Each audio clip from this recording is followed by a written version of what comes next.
إن الحمد لله نحمده ونستعينه ونستغفره ونعوذ بالله من شرور أنفسنا ومن سيئات أعمالنا من يهده الله فلا مضل له ومن يضلله فلا هادي له وأشهد أن لا إله إلا الله وحده لا شريك له وأشهد أن محمدا عبده ورسوله أما بعد فإن خير الحديث كتاب الله وخير الهدي هدي محمد صلى الله عليه وسلم وشر الأمور محدثاتها وكل محدثة بدعة وكل بدعة ضلالة وكل ضلالة في النار. أعوذ بالله السميع العليم من الشيطان الرجيم من همزه ونفخه ونفثه. بسم الله الرحمن الرحيم. رب اشرح لي صدري ويسر لي أمري واحلل عقدة من لساني يفقهوا قولي. بسم الله الرحمن الرحيم. ان الله وملائكته يصلون على النبي يا ايها الذين امنوا صلوا عليه وسلموا تسليما. اللهم صل على محمد وعلى ال محمد كما صليت على ابراهيم وعلى ال ابراهيم انك حميد مجيد. اللهم بارك على محمد وعلى ال محمد كما باركت على ابراهيم وعلى ال ابراهيم انك حميد مجيد. الحمدللہ آج 27 اور 28 ذوالحجہ 1434 ہجری کی درمیانی رات 2 نومبر 2013 اور ہفتے کا دن ہے.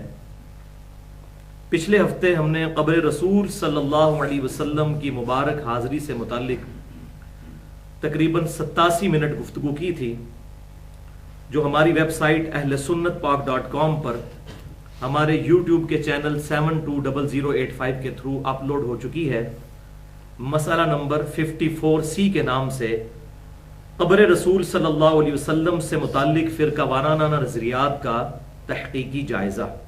آج انشاءاللہ تعالی اسی لیکچر کا آخری حصہ یعنی پورشن نمبر 3 ڈسکس کریں گے، اور ہماری آج کی گفتگو جو ہے یہ مسئلہ نمبر 54D کے نام سے اہلسنتپاک.com پر قبر رسول صلی اللہ علیہ وسلم سے متعلق فرقہ وارانہ نظریات کا تحقیقی جائزہ، اس کا حصہ نمبر 2 اپلوڈ ہو جائے گا انشاءاللہ.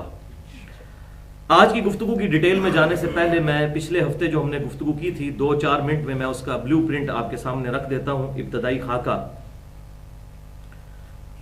کہ مسئلہ نمبر 54C کے اندر ہم نے پہلے 31 منٹ میں تمہیدی گفتگو کی تھی، جس میں پینڈولم کی 2 ایکسٹریمز، ایک طرف امام احمد ابن تیمیہ المتوفہ 728 ہجری اور ان کے جذباتی قسم کے فالورز، اور دوسری ایکسٹریم پر امام ابو الحسن علی السبکی المتوفہ 756 ہجری اور ان کے جذباتی فالورز. ان دونوں کے نظریات کا تحقیقی جائزہ لیا تھا، اور جس کی جتنی حق بات تھی وہ قبول کی تھی، اور جو کتاب و سنت سے اور سلف کے منہج سے ٹکراتی تھی اس کا ہم نے الحمدللہ تحقیقی جائزہ لیا تھا. اور پھر اس سے اگلے 15 منٹ میں فضائل مدینہ پر میں نے 8 صحیح الاسناد احادیث اور اس سے متعلقہ صحیح احکام و مسائل اور عقائد کو ڈسکس کیا تھا، اور ساتھ ہی ساتھ 2 احادیث فضائل مکہ پر بھی بیان کی تھیں، اور اس چیز کو بھی ایمفسائز کیا تھا کہ اگرچہ بخاری اور مسلم کی درجنوں احادیث کی روشنی میں فضائل مدینہ فضائل مکہ سے زیادہ ہیں، لیکن اس کی بنیاد پر کوئی شخص مکہ شریف کی توہین نہیں کر سکتا. مکہ اور مدینہ دونوں ہی ہمارے لیے قابل احترام ہے الحمدللہ.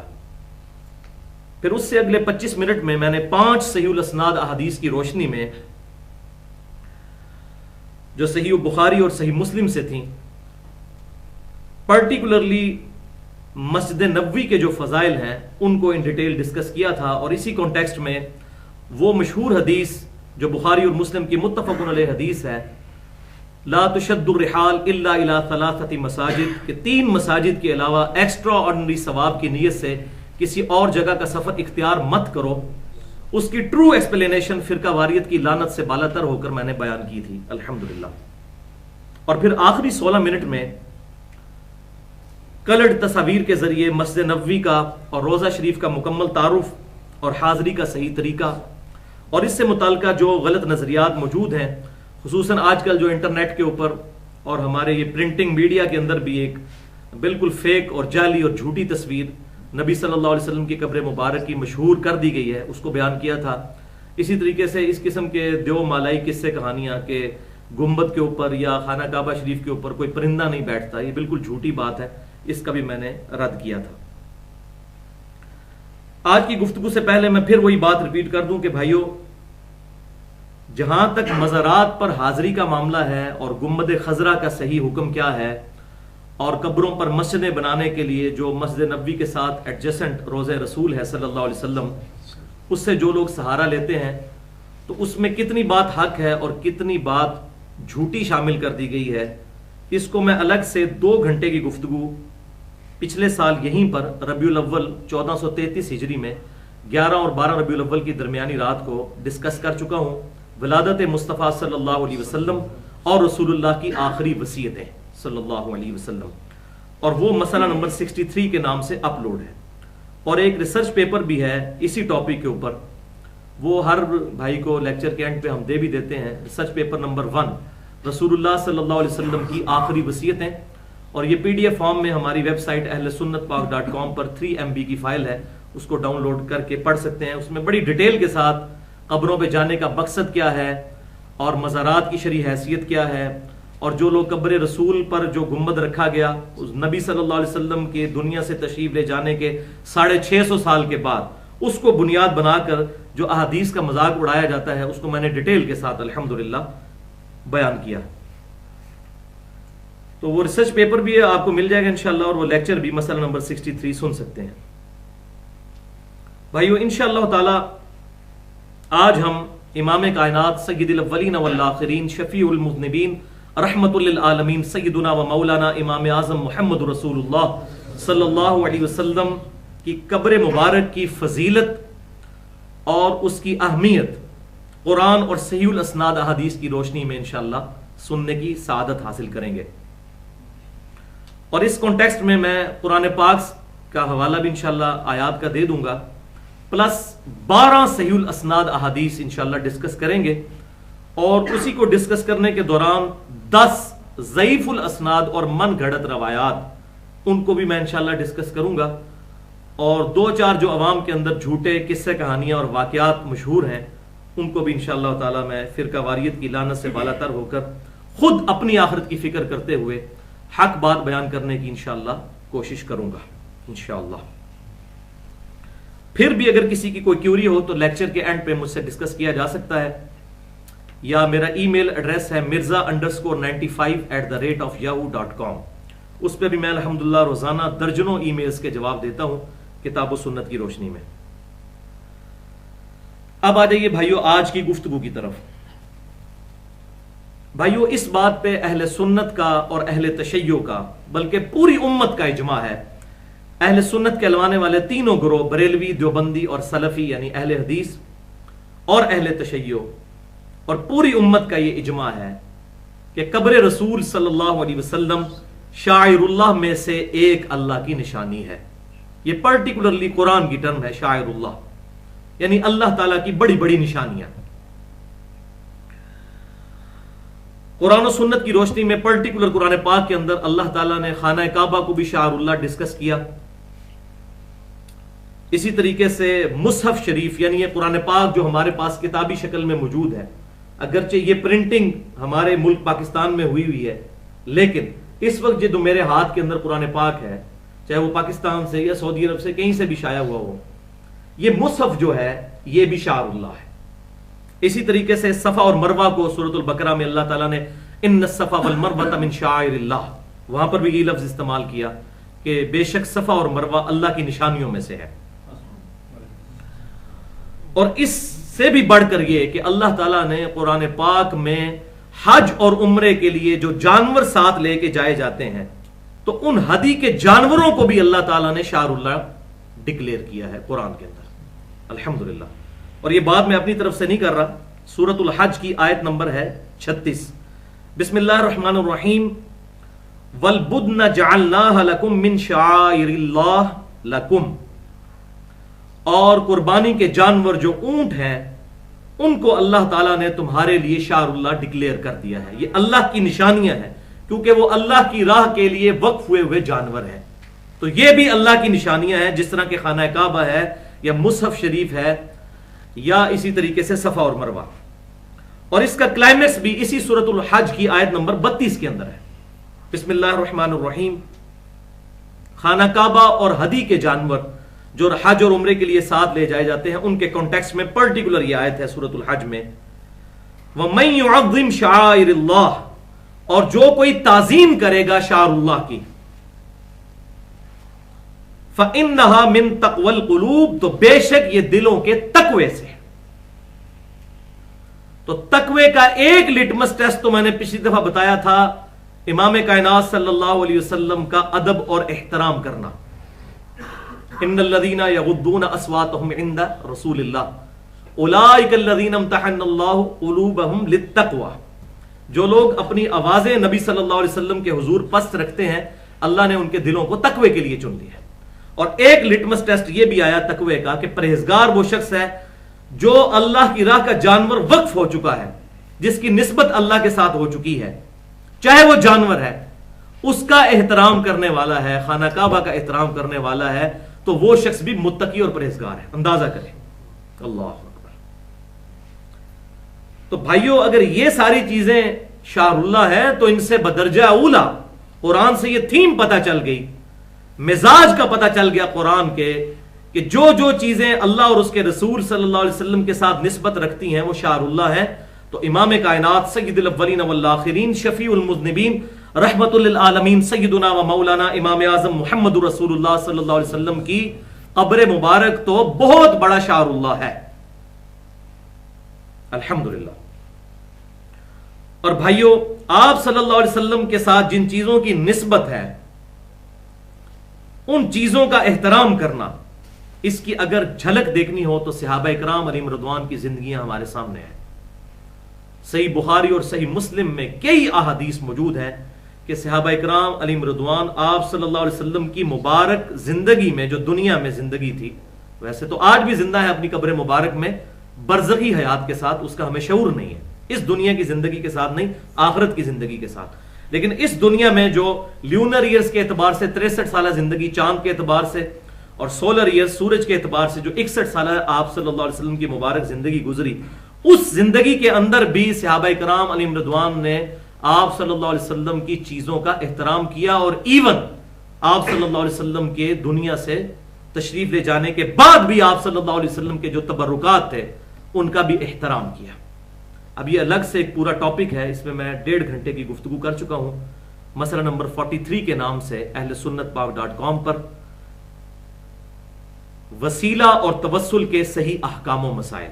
اس میں سے ایک میں نے توسل اور وسیلے کا ذریعہ تبرکات مصطفیٰ صلی اللہ علیہ وسلم کو ڈکلیئر کیا تھا صحیح بخاری اور صحیح مسلم کی روشنی میں۔ اس میں سے ایک دو باتیں میں بتا دیتا ہوں۔ صحیح بخاری کے اندر حدیث موجود ہے، کتاب الشروع چیپٹر میں، انٹرنیشنل نمبرنگ کے مطابق 2731 اور 2732، صلح حدیبیہ کے موقع کی یہ حدیث ہے صحیح بخاری کے اندر۔ عروہ ابن مسعود رضی اللہ تعالیٰ عنہ اس وقت مسلمان نہیں ہوئے تھے، وہ کافروں کی طرف سے ان کے ایلچی بن کر آپ صلی اللہ علیہ وسلم کی خدمت میں حاضر ہوئے، تو انہوں نے وہاں پر ایک منظر دیکھا، اس میں نے ڈیٹیل کے ساتھ بتایا ہے۔ بہرحال اس کا لب لباب یہ تھا کہ انہوں نے اپنی آنکھوں سے دیکھا کہ صحابہ کرام علیہم رضوان آپ صلی اللہ علیہ وسلم کا وضو کا پانی بھی نیچے نہیں گرنے دیتے تھے، حتیٰ کہ آپ صلی اللہ علیہ وسلم کا لعاب دہن، تھوک مبارک بھی زمین پر نہیں گرتا تھا، صحابہ کرام اس کو لے کر اپنے جسم پر ملتے تھے، اور اگر کسی کو وہ وضو کا پانی نہ ملتا تو وہ دوسرے صحابہ کے جو تری ہے اس سے مل کر تو اپنے جسم پر ملتے تھے، تبرکات حاصل کرتے۔ یہ تو آپ صلی اللہ علیہ وسلم کی مبارک زندگی میں آپ کے سامنے ہوا اور آپ نے اس کو منع نہیں کیا، لہٰذا یہ کتاب و سنت میں وہ چیزیں جس طرح باقی حجت ہے، یہ بھی حجت ہے۔ اسی طریقے سے صحیح مسلم میں انٹرنیشنل نمبرنگ کے مطابق 5409 نمبر حدیث ہے، اسماء بنت ابی بکر جو سیدہ عائشہ کی بہن تھیں، سیدہ ابوبکر صدیق رضی اللہ تعالیٰ عنہ کی بیٹی، انہوں نے آپ صلی اللہ علیہ وسلم کی وفات کے تقریباً 50 سال کے بعد ایک کرتا نکالا، اور انہوں نے کہا کہ یہ کرتا آپ صلی اللہ علیہ وسلم کا ہے، اور اما عائشہ رضی اللہ تعالی عنہا کے پاس یہ تھا، ان کی وفات سے پہلے میں نے ان سے یہ کرتا لے لیا، اور ان کی وفات ہوئی ہے آپ صلی اللہ علیہ وسلم کی وفات کے 47 سال کے بعد، تو یہ ایٹ لیسٹ 50 سال کا تو واقعہ بنا۔ تو اسماء بنت ابی بکر کہتی ہیں میں نے یہ کرتا لے لیا ان سے، یہ صحابیہ ہیں اور عبداللہ ابن زبیر کی والدہ ہیں، اور عشرہ مبشرہ میں سے سیدنا زبیر رضی اللہ تعالیٰ عنہ کی بیوی ہیں۔ تو وہ کہتی ہیں کہ یہ کرتا میں نے سیدہ عائشہ سے لے لیا، آپ صلی اللہ علیہ وسلم اس کو پہنتے تھے اور ہم اس کا دھون جو ہے مریضوں کو شفا کے لیے پلاتے ہیں، یعنی اس کو پانی میں ڈبو کے اس کا جو پانی ہے اس سے تبرک حاصل کرتے ہیں۔ تو یہ آپ صلی اللہ علیہ وسلم کی چیزوں کو شعار اللہ سمجھتے تھے صحابہ کرام علیہم رضوان۔ اس طرح کی کئی مثالیں میں نے بخاری اور مسلم سے، پسینہ مبارک کی اور چیزیں میں نے اس میں لیکچر میں ڈیٹیل کے ساتھ ڈسکس کی ہیں۔ اور اسی لیکچر میں میں نے صحیح بخاری سے 10 احادیث پیش کی تھیں، اوپر تلے بالکل اکٹھی، انٹرنیشنل نمبرنگ کے مطابق 483 نمبر سے لے کر 492 نمبر تک، کہ عبداللہ ابن عمر رضی اللہ تعالیٰ عنہ جب بھی سفر حج پر جایا کرتے تھے تو انہوں نے جب آپ صلی اللہ علیہ وسلم کے ساتھ حج کیا تھا تو جن جن جگہوں پر آپ صلی اللہ علیہ وسلم نے اتر کر نماز پڑھی تھی یا کوئی ایکٹیویٹی پرفارم کی تھی، وہ جب بعد میں بھی حج کے لیے جایا کرتے تھے، آپ صلی اللہ علیہ وسلم کے بعد 63 سال تک وہ زندہ رہے اور اکثر سال وہ حج کیا کرتے تھے اور امیر حج ہوا کرتے تھے، تو وہ ہر سال سفر کے لیے جب جایا کرتے تھے تو بخاری میں یہ 10 احادیث موجود ہیں کہ ان جگہوں کو وہ تلاش کر کر کے ان جگہوں پر نماز پڑھا کرتے تھے، حتیٰ کہ تابعی کہتے ہیں کہ بعض جگہ مسجدیں بنی تھیں، وہ مسجد میں نماز نہیں پڑھتے تھے، مسجد سے باہر جو مختلف جگہ پر پتھر تھے وہاں نماز پڑھتے تھے، اور بعض جگہ برساتی نالے تھے جو خشک ہو چکے ہوئے تھے، ان برساتی نالوں میں اتر کر نماز پڑھا کرتے تھے اور کہا کرتے تھے کہ آپ صلی اللہ علیہ وسلم جب یہاں سے گزرے تھے اس وقت یہ نالا نہیں تھا، اس جگہ پر آپ صلی اللہ علیہ وسلم نے نماز پڑھی تھی تو وہاں پر نماز پڑھا کرتے تھے۔ تو اس پر باب باندھا ہے امام بخاری نے کہ نبی صلی اللہ علیہ وسلم کی مبارک جگہوں کو تلاش کر کر کے ان پر نماز پڑھنا، یعنی یہ صحابہ کرام علیہم رضوان کی سنت ہے، وہ ان جگہوں کو بھی جہاں پر آپ صلی اللہ علیہ وسلم نے نماز پڑھی شعار اللہ سمجھتے تھے۔ اور اسی پھر لیکچر میں نے امام احمد ابن تیمیہ المتوفی 728 ہجری ان کی سخت گرفت کی تھی کہ انہوں نے اسی عمل کی وجہ سے معاذ اللہ استغفر اللہ، اللہ ان کو معاف کرے، انہوں نے اپنی کتاب اقتداء صراط مستقیم میں انٹرنیشنل نمبرنگ کے مطابق مکتبۃ الشاملہ میں 390 نمبر صفحہ کے اوپر، اور دارالاسلام سے بھی کتاب اردو ترجمے سے شائع ہو چکی ہے، انہوں نے سیدنا ابن عمر کو بدعتی ڈکلیئر کیا تھا اس عمل کی وجہ سے، معاذ اللہ استغفر اللہ۔ تو میں نے پھر اس کی گرفت کی تھی کہ امام بخاری رحمۃ اللہ علیہ تو اس کو باب باندھ رہے ہیں، اور ایک مولوی جو امام بخاری کے بھی 500 سال بعد آ رہا ہے اور نبی صلی اللہ علیہ وسلم کی وفات کے 700 سال کے بعد آ کر وہ صحابہ کو بدعتی ڈکلیئر کر رہا ہے، اس صحابی کو جس کے بارے میں بخاری اور مسلم کی متفق علیہ حدیث ہے، عبداللہ ابن عمر رجل صالح، عبداللہ بن عمر نیک مرد ہے۔ تو یہ سخت زیادتی ہے، اور دور حاضر میں اہل حدیث مکتبہ فکر کے ہی بہت بڑے عالم شیخ زبیر علی زئی صاحب آج کل سخت بیمار ہیں، دعا کریں اللہ تعالیٰ ان کو شفا نصیب فرمائے۔ میں پرسوں بھی گیا تھا، اب ان کو جنرل ہاسپٹل جو راولپنڈی میں شفٹ کر دیا گیا، ابھی تک وہ ICU پہ ہیں اور ان کی حالت کافی کریٹیکل ہے۔ تو ان سے میں نے ٹیلی فونک ڈسکشن کی اور ان کی مرضی سے ان کی ٹیلی فون کال ریکارڈ کی، تقریباً 40 منٹ کی۔ تو اس کال کے شروع میں انہوں نے کہا کہ ہم ڈنکے کی چوٹ پر امام ابن تیمیہ کے نظریات کو قرآن و سنت کی روشنی میں مردود سمجھتے ہیں، یہ بالکل ان کے نظریات کتاب و سنت کے خلاف ہیں۔ وہ انشاءاللہ تعالیٰ عنقریب میں یوٹیوب پہ وہ کال بھی اپلوڈ کر دوں گا، کیونکہ ان کی اجازت سے وہ ریکارڈ ہوئی ہے، اس میں انہوں نے خود کہا ہے کہ مجھے پتا ہے کہ آپ میری باتیں ریکارڈ کر رہے ہیں۔ تو بہرحال یہ آج کے حوالے سے قرآن پاک سے ثبوت ہو گیا۔ اب انشاءاللہ تعالیٰ 12 صحیح الاسناد احادیث کو اور اسی کانٹیکسٹ میں 10 ضعیف الاسناد احادیث کو بھی ہم ڈسکس کریں گے۔ ایک دفعہ دروشی پڑھ لیجئے، اللہم صلی علی محمد وعلی آل محمد کما صلیت علی ابراہیم وعلی آل ابراہیم انک حمید مجید، اللہم بارک علی محمد وعلی آل محمد کما بارکت علی ابراہیم وعلی آل ابراہیم انک حمید مجید۔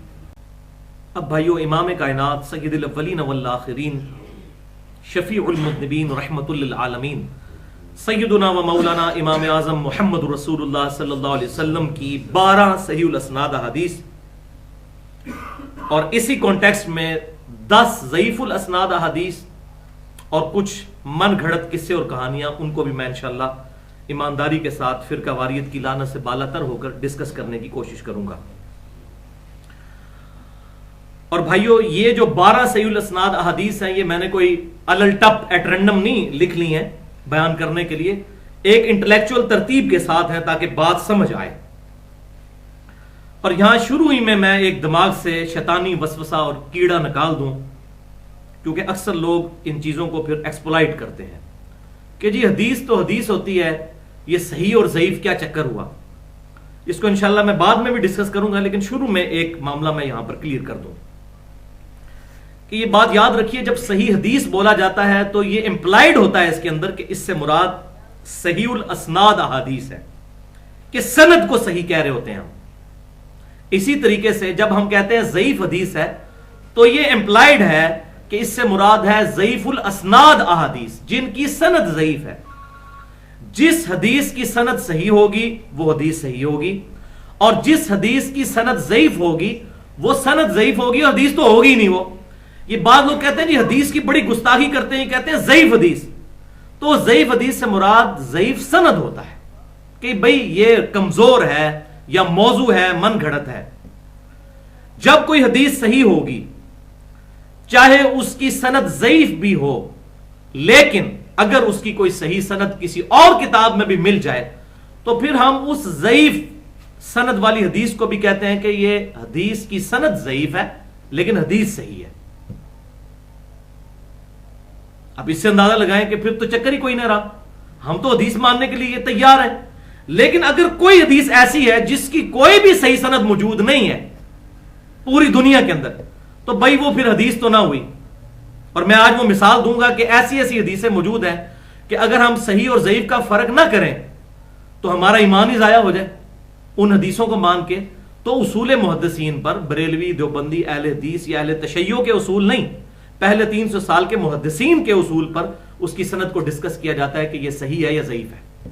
لہٰذا اس میں کسی کو تکلیف نہیں ہونی چاہیے، وہ پہلے 300 سال کے محدثین تو ہمارے مشترکہ ہیں، اس میں تو کوئی اختلاف نہیں ہے۔ اب میں آپ کو مثال کے طور پر ایک حدیث بتاتا ہوں کہ ہم کتنی ایمانداری کا مظاہرہ کرتے ہیں کہ اگر سند ضعیف بھی ہو اور اس کی صحیح حدیث کوئی صحیح سند سے مل جائے تو ہم اس حدیث کو صحیح ایکسیپٹ کر لیتے ہیں۔ مثال کے طور پر سنن ابی داؤد میں انٹرنیشنل نمبرنگ کے مطابق 2140 نمبر حدیث ہے کہ آپ صلی اللہ علیہ وسلم نے ارشاد فرمایا کہ اگر میں اللہ کے علاوہ کسی کے لیے سجدے کو جائز سمجھتا تو بیویوں سے کہتا کہ اپنے خامدوں کو سجدہ کریں اس حق کے سبب جو اللہ تعالیٰ نے ان کو دیا ہے۔ اب اس کی سند سنن ابی داؤد میں پکی ضعیف ہے، کیوں کہ اس میں شریک القاضی مدلس ہیں اور ان سے روایت کر رہے ہیں، اور مدلس کی ان کی روایت جو ہے سما کی تصریح کے بغیر ضعیف ہوتی ہے۔ صحیح مسلم کے مقدمے میں یہ پیٹ رول موجود ہے، امام مسلم نے اپنی کتاب کے شروع میں ہی لکھ دیا کہ یہ پیٹ رول ہے جب تک سما کی تصریح نہ ہو۔ یہ میں انشاءاللہ بعد میں بھی ڈسکس کروں گا اس چیز کو۔ لیکن اسی حدیث کی ایک صحیح سند بھی موجود ہے سنن ابن ماجہ میں انٹرنیشنل نمبرنگ کے مطابق 1853 کسی اور صحابی سے، اور یہی حدیث جو ابو داؤد میں ہے اس کی سما کی تصریح بھی سنن الکبری البہیقی میں انٹرنیشنل نمبرنگ کے مطابق 14482 نمبر حدیث سنن الکبری البہیقی کے اندر، وہاں پر سما کی تصریح کر دی ہے شریک القاضی نے، انہوں نے حدثنی سے حدیث بیان کی ہے، یہاں پر وہ ان سے کر رہے ہیں اور وہاں انہوں نے سما کی تصریح کر دی۔ لہٰذا اب ابو داؤد میں اگرچہ وہ روایت ضعیف ہے لیکن ہم اس کی سند کو ضعیف کہتے ہیں، حدیث کو صحیح کہتے ہیں۔ لیکن اگر کوئی حدیث ایسی ہے جس کی صحیح سند دنیا کی کسی کتاب میں موجود نہیں ہے تو پھر اس کو تو نہیں لیا جا سکتا، وہ تو ایکسیپٹیبل ہی نہیں ہے۔ ورنہ یہاں پر پھر ایک کڑوی بات ہے کہ المصنف ابن ابی شیبہ کا جو سیکنڈ لاسٹ چیپٹر ہے اس چیپٹر کا نام ہی ہے کتاب الرد علی ابی حنیفہ، کہ یہ چیپٹر رد ہے امام ابو حنیفہ رحمۃ اللہ علیہ کے ان فتووں پر جس میں وہ رسول اللہ کی مخالفت کیا کرتے تھے صلی اللہ علیہ وسلم، انہی الفاظ کے ساتھ۔ اب جب یہ آتا ہے چیپٹر سامنے تو پھر ڈاکٹر طاہر القادری صاحب بھی کہتے ہیں نہیں اس میں فلاں روایت ضعیف ہے، اس میں فلاں روایت ضعیف ہے۔ تو بھئی جب ہم یہ بات کرتے ہیں کہ صحیح اور ضعیف کا فرق ہوتا ہے اس وقت آپ کہتے ہیں نہیں حدیث تو ہے، جیسے ہمارے پاکستان کے سیاسی لیڈر کہتے ہیں کہ ڈگری تو ڈگری ہوتی ہے چاہے جعلی ہو یا اصلی، تو حدیث ہی ہوتی ہے چاہے جعلی ہو یا اصلی، تو فرق تو کرنا ہوگا کہ صحیح ہے یا ضعیف ہے۔ اسی طریقے سے ایک بڑی شرمناک حدیث ہے جو کتابوں میں موجود ہے مسند احمد کے اندر، وہ آگے آئے گی، میں انشاءاللہ اس کو ڈسکس بھی کر لوں گا اس حوالے سے۔ بہرحال اس پہ میں نے الگ سے تقریباً 1 گھنٹہ اور 25 منٹ کی گفتگو کی ہے، مسئلہ نمبر 36 کے نام سے ضعیف الاسناد اور من گھڑت احادیث کے فتنے کا تحقیقی جائزہ۔ اس میں نے 5 مثالیں ایسی دی ہیں اہل سنت کی حدیث کی کتابوں سے، جو ہم اہل سنت منہج کے لوگوں کی کتابیں ہیں، کہ اگر ان روایتوں کو ہم صحیح مان لیں اور صحیح اور ضعیف کا فرق نہ کریں تو ہمارا ایمان ہی برباد ہو جائے. اور یہی چیزیں ہیں جنہوں نے منکرین حدیث کو پھر موقع دیا کہ انہوں نے کہا کہ حدیث تو ہے ہی علم فراڈ کا. تو یہ بالکل ایک ایکسٹریم ہے. دوسری ایکسٹریم یہ ہے کہ جو بھی روایت لکھی ہے قصہ کہانی اس کو ایکسپٹ کر لیں، جبکہ حق راستہ درمیان کا ہے کہ صحیح اور ضعیف کا فرق کرنا ہے، ادروائز تو بالکل دین کا جنازہ نکل جائے گا. تو اب اللہ کا نام لے کر یہ احادیث شروع کرتے ہیں. پہلی حدیث قبر مبارک کے حوالے سے صحیح حدیث صحیح بخاری اور صحیح مسلم کی متفق علیہ حدیث ہے کہ آپ صلی اللہ علیہ وسلم نے ارشاد فرمایا، میرے گھر سے لے کر میرے ممبر تک جنت کے ٹکڑوں میں سے ایک ٹکڑا ہے اور میرا ممبر حوض کوثر پر لگا ہوا ہے. یہ اللہ تعالیٰ نے آپ کو منظر دکھا دیا کہ آپ صلی اللہ علیہ وسلم کا ممبر حوض کوثر پر لگا ہوا ہے، میرے گھر سے لے کر میرے ممبر تک. اس پر باب باندھا ہے امام بخاری رحمت اللہ علیہ نے. انٹرنیشنل نمبرنگ کے مطابق 1196 نمبر یہ حدیث لی، اور امام مسلم نے بھی یہی باب باندھا ہے. امام مسلم کے باب تو خیر امام نووی نے باندھے بعد میں، لیکن صحیح مسلم کے اندر یہ باب موجود ہے 3370 نمبر حدیث کے اوپر. اور انہوں نے ظاہر ہے کہ بخاری سے یہ باب لیا.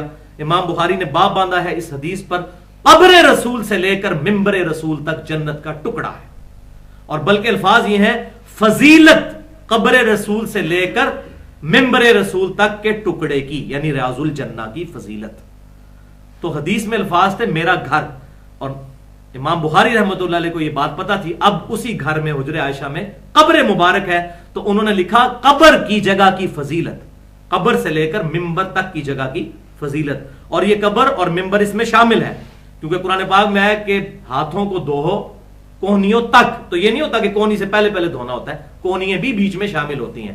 تو قبر سے لے کر ممبر تک، قبر بھی شامل اور ممبر بھی. ریاض الجنہ ہے، پچھلی دفعہ میں نے ڈیٹیل کے ساتھ اس کا تعارف بھی کروایا تھا. تو یہ قبر مبارک شعر اللہ میں سے ہے، کیونکہ جنت کا ٹکڑا ہے، اور جنت سے بڑی اللہ کی کیا نشانی ہوگی؟ اتنی بڑی بڑی نشانیوں میں سے جنت بھی ایک نشانی ہے. لیکن ہمارے علماء کی یہاں پر تسلی نہیں ہوتی. وہ کہتے ہیں کہ یہ تو بہت کم بات آپ صلی اللہ علیہ وسلم نے ارشاد فرمائی، اب ہمیں خود میدان میں اترنا پڑے گا اس کو مزید اور عروج کی طرف لے جانے کے لیے، اس میں غلو کرنے کے لیے، ایکزیجریشن کرنے کے لیے. اور وہ انہوں نے کیا، اللہ معافی دے. 35 علماء دیوبند نے اپنے سگنیچرز کے ساتھ 1906 کے اندر حسام الحرمین کے جواب میں ایک کتاب لکھی المحند علی المفند، جس کا میں نے پوسٹ مارٹم کیا ہے مسئلہ نمبر 71B میں. انڈیا اور پاکستان کے بزرگوں کی 19 گستاخانہ عبارات کا تحقیقی جائزہ. تو المحند علی المفند جو کتاب ہے دیوبند کی بیسک کتاب ہے عقیدوں کی، مکتبۃ العلم سے شائع ہوئی ہے لاہور سے. اس کا پیج نمبر ہے 28. اس میں خلیل احمد سہارنپوری صاحب اپنا عقیدہ لکھتے ہیں، اور شیخ زکریہ جو ان کے مرید اور شاگرد تھے انہوں نے فضائل حج میں بھی، جو تبلیغی جماعت کی کتاب ہے، اور فضائل درود، دونوں میں یہ لکھا ہے فضائل. اور یہی عبارت احمد رضا بریلوی صاحب کے خلیفہ مفتی امجد علی صاحب انہوں نے بہار شریعت میں نقل کیا کہ ہمارا عقیدہ یہ ہے. حدیث سے عقیدہ تو آپ نے سن لیا کہ وہ جنت کا ٹکڑا ہے. وہ کہتے ہیں جناب ایسا تو نہیں کام چلے گا، ہماری تو تسلی نہیں ہوگی. تو انہوں نے پھر وہ لکھا کہ وہ حصہ زمین جو آپ صلی اللہ علیہ وسلم کے جسم مبارک کو مس کیے ہوئے ہے، یعنی آپ کی قبر مبارک، علل اطلاق افضل ہے خانہ کعبہ سے، اللہ کی کرسی سے، اور اللہ کے عرش سے بھی افضل ہے نبی صلی اللہ علیہ وسلم کی قبر مبارک. ولیعوذ باللہ تعالی. یہ گستاخی انہوں نے اپنی طرف سے ایک عقیدہ دیا. اب ہم ان سے پوچھتے ہیں کہ بھائی آپ کہتے ہیں ہم امام حنیفہ رحمۃ اللہ علیہ کے مقلد ہیں، تو امام حنیفہ رحمۃ اللہ علیہ سے یہ عقیدہ ثابت کریں کہ کہیں انہوں نے لکھا ہو کہ نبی صلی اللہ علیہ وسلم کی قبر مبارک اللہ کے عرش اور کرسی سے بھی افضل ہے؟ تو وہ پھر دلیل اس پہ نہیں دیں گے. اچھا، اس سے ایک سٹیپ آگے گئے ایک بریلوی عالم، مشہور زمانہ، ہمارے یہاں سے تقریباً 40 منٹ کی ڈرائیو ہے، گجرات شہر. اس کے بہت بڑے عالم تھے وہاں پر، مفتی احمد یار خان نعیمی صاحب. انہوں نے کتاب لکھی جال حق. انہوں نے مشکات کی بھی شرح لکھی ہے، مشکات المصابی کی. اس میں جلد نمبر 3 اور صفحہ 357 قادری پبلیکیشنز کی چھپی ہوئی ہے. اور یہ سارے حوالے ہمارے ریسرچ پیپر پہ موجود ہیں، اندھا دھند پیروی کا انجام، اہل سنت پاک .com پر 3 MB کی فائل ہے، وہ آپ ڈاؤن لوڈ کر سکتے ہیں۔ بہرحال وہ مشکات میں جلد 3 صفحہ 357 پر لکھتے ہیں کہ علماء فرماتے ہیں، یہ ایمانداری انہوں نے کی کہ یہ قرآن و حدیث میں کہیں نہیں ہے، ہمارے علماء نے فرمایا ہے۔ علماء فرماتے ہیں کہ جس مچھلی کے پیٹ میں سیدنا یونس علیہ السلام کچھ دن تک رہے، وہ مچھلی کا پیٹ اللہ تعالیٰ کے عرش سے بھی افضل ہے، کیونکہ ایک نبی کی تجلی کا رہا۔ یہ ذرا الفاظ دیکھیں، پھر یہاں بھی ان کی تسلی نہیں ہوئی، وہ کہتے ہیں کہ جب مچھلی کا پیٹ عرش سے افضل ہے، حالانکہ اس کی دلیل کو نہیں دی، اس سے پھر اگلی اس کو دلیل بناتے ہوئے اگلی یہ دلیل ڈرائیو کی ہے کہ جب مچھلی کا پیٹ اللہ کے عرش سے افضل ہے تو سیدہ آمنہ نبی صلی اللہ علیہ وسلم کی والدہ محترمہ، ان کا پیٹ تو عرش سے کہیں افضل ہے کہ اس میں نبی صلی اللہ علیہ وسلم تشریف فرما رہے۔ استغفر اللہ توب الیہ، نبی صلی اللہ علیہ وسلم کے سامنے یہ ورڈز استعمال کیے جا سکتے ہیں؟ تو بہرحال یہ انہوں نے عقیدہ گھڑا بالکل شرم و حیا کیے بغیر، جبکہ سورۃ النساء کی آیت نمبر 171 ہے، بسم اللہ الرحمن الرحیم، یا اہل الکتاب لا تغلوا فی دینکم ولا تقولوا علی اللہ الا الحق، اے اہل کتاب اپنے دین میں ایگزیجریشن اور غلو، افراط و تفریط سے کام نہ لو، اور اللہ کے بارے میں بات مت کرو سوائے حق کے۔ ابھی اللہ کے بارے میں خود سے انہوں نے بات کی، اور پھر صحیح بخاری میں انٹرنیشنل نمبرنگ کے مطابق کتاب الانبیاء چیپٹر میں 3445 نمبر حدیث ہے، انتہائی واضح حدیث، کہ آپ صلی اللہ علیہ وسلم نے فرمایا، دیکھنا میری شان کو اس طرح بلند نہ کر دینا جس طرح نصارہ یعنی عیسائیوں نے اپنے پیغمبر کو اتنا شان میں بلند کر دیا اپنے زوم میں کہ ان کو ڈیوینٹی میں کلیم کر دیا، میں اللہ کا بندہ اور اس کا رسول ہوں، مجھے اللہ کا بندہ اور اس کا رسول ہی کہنا، آپ صلی اللہ علیہ وسلم نے ارشاد فرمایا۔ اب اس کو آپ دیکھ لیں اور انہوں نے جو کچھ کیا اس کو سامنے رکھ لیں۔ قبر مبارک کے حوالے سے دوسری صحیح حدیث، یہ بھی صحیح بخاری کے اندر موجود ہے، انٹرنیشنل نمبرنگ کے مطابق 1392 نمبر حدیث، کافی لمبی حدیث ہے۔ عمر بن میمون تابعی رحمت اللہ علیہ کہتے ہیں کہ میں نے اپنی آنکھوں سے یہ منظر دیکھا کہ جب سیدنا عمر رضی اللہ تعالیٰ عنہ کو زخم لگا، جس زخم میں ان کی شہادت ہوئی، تو انہوں نے اس زخم میں اپنے بیٹے عبداللہ ابن عمر رضی اللہ تعالی عنہما کو بھیجا اور کہا کہ اماں عائشہ کے پاس جاؤ اور ان سے ریکویسٹ کرو کہ عمر اپنے 2 ساتھیوں کے ساتھ دفن ہونا چاہتا ہے، یعنی نبی صلی اللہ علیہ وسلم کی قبر مبارک اور سیدنا ابوبکر صدیق کی قبر مبارک، اور اس کے ساتھ میں بھی دفن ہونا چاہتا ہوں اپنے ان 2 ساتھیوں کے ساتھ۔ تو سیدنا ابن عمر رضی اللہ تعالیٰ عنہ حاضر ہوئے، اماں عائشہ کو سلام کیا اور کہا کہ سیدنا عمر نے بھیجا، اور سیدنا عمر نے یہ تلقین کی تھی کہ یہ نہیں کہنا کہ امیر المومنین نے بھیجا ہے، آئی ایم نو مور امیر المومنین، اب میں تمہارا امیر المومنین نہیں ہوں، تم نے کہنا عمر ابن خطاب نے بھیجا ہے، تاکہ یہ نہ ہو کہ امیر المومنین کے روب میں آ کر وہ بات مان جائے۔ اللہ اکبر، احتیاط دیکھیں آپ ذرا، سیدنا عمر مولا عمر رضی اللہ تعالیٰ عنہ۔ تو ابن عمر رضی اللہ تعالیٰ عنہ حاضر خدمت ہوئے اور پیغام پہنچایا، تو اماں عائشہ نے کہا کہ یہ جگہ تو میں نے اپنے لیے رکھی ہوئی ہے، لیکن آج میں اپنی ذات پر عمر کو ترجیح دوں گی، ان کو اجازت ہے کہ ان کو یہاں پر دفن کر دیا جائے۔ اللہ اکبر۔ پھر ابن عمر واپس آئے، سیدنا عمر کو آ کر عرض کی کہ ابا جان آپ کو اماں عائشہ نے اجازت دے دی ہے دفن ہونے کے لیے۔ تو سیدنا عمر کے الفاظ ذرا سنیں، آپ نے فرمایا کہ میرے نزدیک قبر رسول صلی اللہ علیہ وسلم کی اس جگہ کے ساتھ دفن ہونے سے اہم کوئی چیز نہیں ہے، قبر رسول کے ساتھ دفن ہونے سے اہم کوئی چیز نہیں ہے۔ اللہ اکبر۔ اور پھر کہا کہ بیٹا جب میں مر جاؤں تو میری میت کو اٹھا کر اماں عائشہ کے حجرے کے باہر لے جانا اور پھر اماں عائشہ سے دوبارہ اجازت لینا۔ ہو سکتا ہے میرے روب کی وجہ سے انہوں نے اجازت دے دی ہو، تو میرے مرنے کے بعد تو میں کچھ بھی نہیں نا، تو مجھے لے جانا اور حجرے کے باہر میری میت رکھ کے سیدہ عائشہ سے دوبارہ اجازت لینا۔ اگر حضرت عائشہ نے اجازت دے دی تو مجھے قبر رسول کے ساتھ دفن کرنا، ادروائز مجھے مسلمانوں کے قبرستان بقیع غرقد میں دفن کر دینا۔ تو یہی ہے جو ہمارے وہ بریلوی مکتبہ فکر کے بھائیوں نے اپنی طرف سے سٹوری بنائی ہے کہ کہ جی سیدنا عمر نے کہا کہ جی وہ قبر کے باہر رکھنا، قبر سے آواز آئے گی تو مجھے وہاں دفن کر دینا۔ اب یہ غریب بیچارے کہاں کتاب کھول کے پڑھیں گے کہ صحیح بخاری میں وہ قبر سے آواز نہیں، انہوں نے کہا تھا سیدہ عائشہ سے پوچھنا، کیونکہ وہ اس حجرے میں رہتی تھی، تو سیدہ عائشہ سے اجازت لینی تھی، اس میں واضح الفاظ موجود ہیں۔ تو پھر سیدنا عمر رضی اللہ تعالیٰ عنہ کو وہاں لے جایا گیا۔ اسی دوران آپ نے پھر نصیحت کی کہ میں اپنے بعد ان 6 بندوں کے علاوہ کسی کو بھی خلافت کا حقدار نہیں سمجھتا۔ علی، عثمان، طلحہ، زبیر، عبد الرحمن بن عوف اور سعد ابن ابی وقاص، ان 6 بندوں میں سے اپنا خلیفہ چن لینا، کیونکہ یہ 6 لوگ وہ ہیں جن سے آپ صلی اللہ علیہ وسلم اپنی وفات تک راضی رہے۔ یہ سیدنا عمر کے الفاظ ہیں، دیکھیں ان کی ہر چیز نسبت رسول سے ہوتی تھی صلی اللہ علیہ وسلم، کہا ان سے وفات تک راضی رہے، یہ نہیں کہ باقیوں سے ناراض رہے، مراد یہ کہ یہ تو ڈیفینیٹ وہ لوگ ہیں سابقون الاولون۔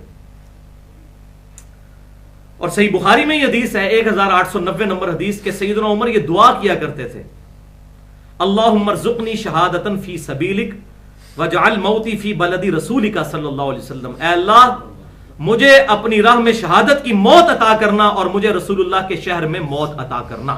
الحمدللہ، تو میں نے پچھلی دفعہ صحیح مسلم سے بتایا تھا کہ جو مدینے میں مرے گا، نبی صلی اللہ علیہ وسلم نے فرمایا کہ میں اس کی شفاعت کروں گا جو مدینے کی تکلیف پر صبر کرے گا اور یہاں اس کو موت آئے گی۔ تو سیدنا عمر پھر دعا کرتے تھے، اللہ تعالیٰ نے سیدنا و مولانا عمر، مولا سے مراد دلی محبوب، ان کی یہ دعا الحمدللہ قبول بھی کی۔ اب دیکھ لیں کہ سیدنا عمر رضی اللہ تعالیٰ عنہ کی یہ تربیت پھر ٹرانسفر ہوئی ہے ان کے بیٹے میں۔ اب آپ کو یہ بات سمجھ آئے گی جو تیسری حدیث ہے، صحیح حدیث قبر رسول سے متعلق صلی اللہ علیہ وسلم، الموطا امام مالک میں جو حدیث کی پہلی کتاب ہے، جس سے سینکڑوں احادیث امام بخاری نے بھی نقل کی، سنن الکبریٰ البہیقی میں، فضل الصلاۃ علی النبی میں جو درود کے فضائل پر پہلے 300 سال میں کتاب لکھی گئی، اور چوتھی کتاب ہے المصنف ابن ابی شیبہ۔ ان چاروں کتابوں میں صحیح سند کے ساتھ یہ حدیث موجود ہے۔ المصنف ابن ابی شیبہ میں ایک پورا چیپٹر ہے جس کا نام ہے کہ جب کوئی شخص قبر رسول کے پاس آئے تو سلام عرض کرے صلی اللہ علیہ وسلم۔ اس چیپٹر میں انٹرنیشنل نمبر کے مطابق 11,793 نمبر اثر ہے، حدیث ہے کہ عبداللہ ابن عمر رضی اللہ تعالیٰ عنہ جب کبھی بھی سفر پر جایا کرتے تھے تو پہلے مسجد نبوی میں 2 نفل پڑھتے، اس کے بعد قبر رسول پر آ کر سلام عرض کرتے، السلام علیکہ یا رسول اللہ صلی اللہ علیہ وسلم، اور پھر سیدنا ابو بکر کی قبر پر آ کر عرض کرتے، السلام علیکہ یا ابا بکر، اور پھر سیدنا عمر کی قبر پر آ کر عرض کرتے، السلام علیکہ یا ابتا، اے میرے باپ آپ پر سلامتی ہو۔ اور جب سفر سے واپس آتے پھر مسجد نبوی میں 2 نفل پڑھتے اور پھر رسول اللہ صلی اللہ علیہ وسلم کی قبر مبارک پر سلام عرض کرتے، اور سیدنا ابو بکر اور سیدنا عمر کی قبروں پر۔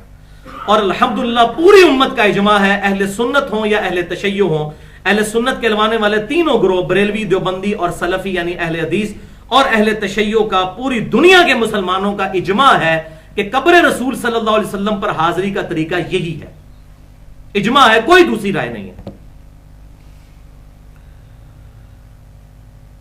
اس حوالے سے کیا قبر کی نیت ہونی چاہیے یا مسجد نبوی کی ہونی چاہیے، درمیان کا راستہ کیا ہے، اس حوالے سے میں پچھلے ہفتے گفتگو کر چکا ہوں، آج میں اس کو ڈسکس نہیں کروں گا۔ بہرحال یہاں پر ایک بات یاد رکھیں کہ بھائیوں، یہ یا رسول اللہ یا ابا بکر یا عمر کہنے سے کسی کو چڑ نہیں ہونی چاہیے، یہ بالکل سامنے جو موجود ہے اس کو یا کہہ کے پکارنا صحابہ کرام علیہم رضوان کی سنت ہے۔ یہ آگے حدیث بھی آ جائے گی، چلے میں یہاں پر ہی بیان کر دیتا ہوں۔ صحیح بخاری میں انٹرنیشنل نمبرنگ کے مطابق ہے 1241 نمبر حدیث کہ نبی صلی اللہ علیہ وسلم کی میت مبارک رکھی ہوئی تھی، سیدنا ابو بکر صدیق رضی اللہ تعالیٰ عنہ اما عائشہ کے حجرے میں آئے، آپ صلی اللہ علیہ وسلم کے ماتھے پر بوسہ دیا چادر ہٹا کر اور کہا، یا نبی اللہ، اے اللہ کے نبی، اللہ آپ پر 2 موتیں جمع نہیں کرے گا، آپ پر ایک موت اللہ نے وارد کر دی، اب دوبارہ آپ کو موت نہیں آئے گی، یعنی اب آپ برزخی حیات میں جا چکے ہیں، تو ہر شخص کو ایک ہی دفعہ موت کا ذائقہ چکھنا ہے۔ حالانکہ نبی صلی اللہ علیہ وسلم کی روح مبارک پرواز کر چکی تھی، اس کے باوجود سیدنا ابوبکر صدیق نے آپ صلی اللہ علیہ وسلم کی میت مبارک کو مخاطب کر کے کہا، یا نبی اللہ۔ یہی وجہ کہ صحابہ کرام قبر رسول پر بھی یا رسول اللہ کہتے تھے السلام علیکہ یا رسول اللہ، مخاطب کرتے تھے اللہ تعالیٰ پہنچا رہا ہے سلام، وہ آگے حدیث آ بھی جائے گی. تو یہ قبر رسول کیا عام قبروں پہ بھی صحیح مسلم میں انٹرنیشنل نمبرنگ کے مطابق 2257 نمبر حدیث ہے کہ آپ صلی اللہ علیہ وسلم جب بھی قبرستان جایا کرتے تھے تو یہ دعا پڑھتے تھے السلام علیکم اہل الدیار من المؤمنین والمسلمین وَإِنَّا إِن شَاءَ اللَّهُ بِكُمْ لَلَاحِقُونَ نَسْأَلُ اللَّهَ لَنَا وَلَكُمُ الْعَافِيَةَ. اے مسلمان مردوں اور عورتوں، مومنین مردوں اور عورتوں جو اس قبرستان میں دفن ہو، ان کو پکار کے تم پر سلامتی ہو، ہم اللہ کے حضور تمہارے لیے اور اپنے لیے عافیت کا سوال کرتے ہیں اور ہم بھی مر کر تمہارے پاس پہنچنے والے ہیں. تو اس میں کوئی حرج نہیں، اللہ تعالیٰ پہنچا رہے ہیں ان تک سلام. اچھا، اسی حوالے سے میں نے پچھلی دفعہ بھی ڈسکس کیا تھا کہ بعض لوگوں کا اس طرف خیال گیا کہ جی حجرہ شریف کے باہر السلام علیکم یا رسول اللہ نہیں پڑھنا چاہیے، قبر پر پہنچ جائیں تو پڑھیں. تو قبر پہ تو کوئی پہنچ ہی نہیں سکتا، وہ تو انہوں نے بند کی ہوئی ہے کئی سو سال سے. ایون سیدہ عائشہ کے دور میں بھی لوگ اجازت لے کے اندر جاتے تھے، ورنہ باہر سے لوگ حاضری دے کے چلے جاتے تھے کیونکہ سیدہ عائشہ اس حجرے میں رہتی تھی. تو حجرہ ہو یا قبر مبارک ایک ہی بات ہے. جب ہم قبرستان کی دیوار کے پاس سے گزرتے ہیں تو ہم کہتے ہیں السلام علیکم اہل الدیار من المؤمنین والمسلمین، تو وہ دیوار موجود ہوتی ہے لیکن اللہ تعالیٰ ہمارا سلام پہنچا رہا ہے. ایون آپ اندر بھی چلے جائیں تو آپ کے سامنے جتنی قبریں موجود ہیں آپ کا سلام ان قبروں میں بھی پہنچ رہا ہے. اور وہاں سے اگر وہ آپ جس طرح میانی صاحب قبرستان 5 کلومیٹر لمبا ہے تو اب آپ کہنی جو آپ کے سامنے قبر ہے وہاں تک تو اللہ سلام پہنچا رہا ہے اور 5 کلومیٹر دور والی تک نہیں پہنچا رہا، وہاں بھی پہنچا رہا ہے. بالکل اسی طریقے سے جو لوگ جالی کے باہر کھڑے ہو کر سلام عرض کرتے ہیں تو جالی کے اندر قبر مبارک ہی ہے تو وہاں تک اللہ تعالیٰ سلام پہنچا رہا ہے. یہ خام خواہ ضد نہیں کرنی چاہیے. اور اس حوالے سے میں بالکل کئی چیزوں پہ اختلاف کرتا ہوں علماء عرب سے، لیکن اس معاملے میں انہوں نے بڑی صحیح ایمانداری کا ثبوت دیا ہے. جو مفتی اعظم سعودی عرب ہیں شیخ عبدالعزیز بن عبداللہ بن باز، جو 66 سال تک مفتی اعظم سعودی عرب کے رہے، 1933 سے لے کر 1999 تک. 1999 میں فوت ہوئے. شیخ البانی بھی 1999 میں فوت ہوئے. ان کی جو حج اور عمرے کی کتاب ہے انہوں نے اس میں روزہ شریف پہ حاضری کا طریقہ یہی لکھا ہے السلام علیکم یا رسول اللہ، السلام علیکم یا ابا بکر، السلام علیکم یا عمر. بلکہ اس سے بھی بڑھ کر یہ ہے کہ جو سعودی عرب کا چینل ہے عموماً مغرب کی نماز وہ دکھاتے ہیں مسجد نبوی کی، بلکہ اب تو 2 چینل ہیں، ایک مسجد نبوی والا حصہ دکھاتے رہتے ہیں اور ایک خانہ کعبہ شریف کا. وہاں بھی جب وہ لائیو دکھا رہے ہوتے ہیں جالی شریف کے سامنے تو وہ جو کمنٹیٹر ہوتا ہے وہ جب جالی کے سامنے آتا ہے وہ کیمرہ تو وہ پڑھتا ہے السلام علیکم یا رسول اللہ، بالکل لائیو جب سامنے ہوتا ہے. تو اس میں کوئی حرج نہیں، بلکہ یہاں سے بھی اگر کوئی پڑھتا ہے تو ہم نماز میں تو پڑھ رہے ہیں، وہ اگلی حدیث بھی ہے السلام علیکم ایھا النبی.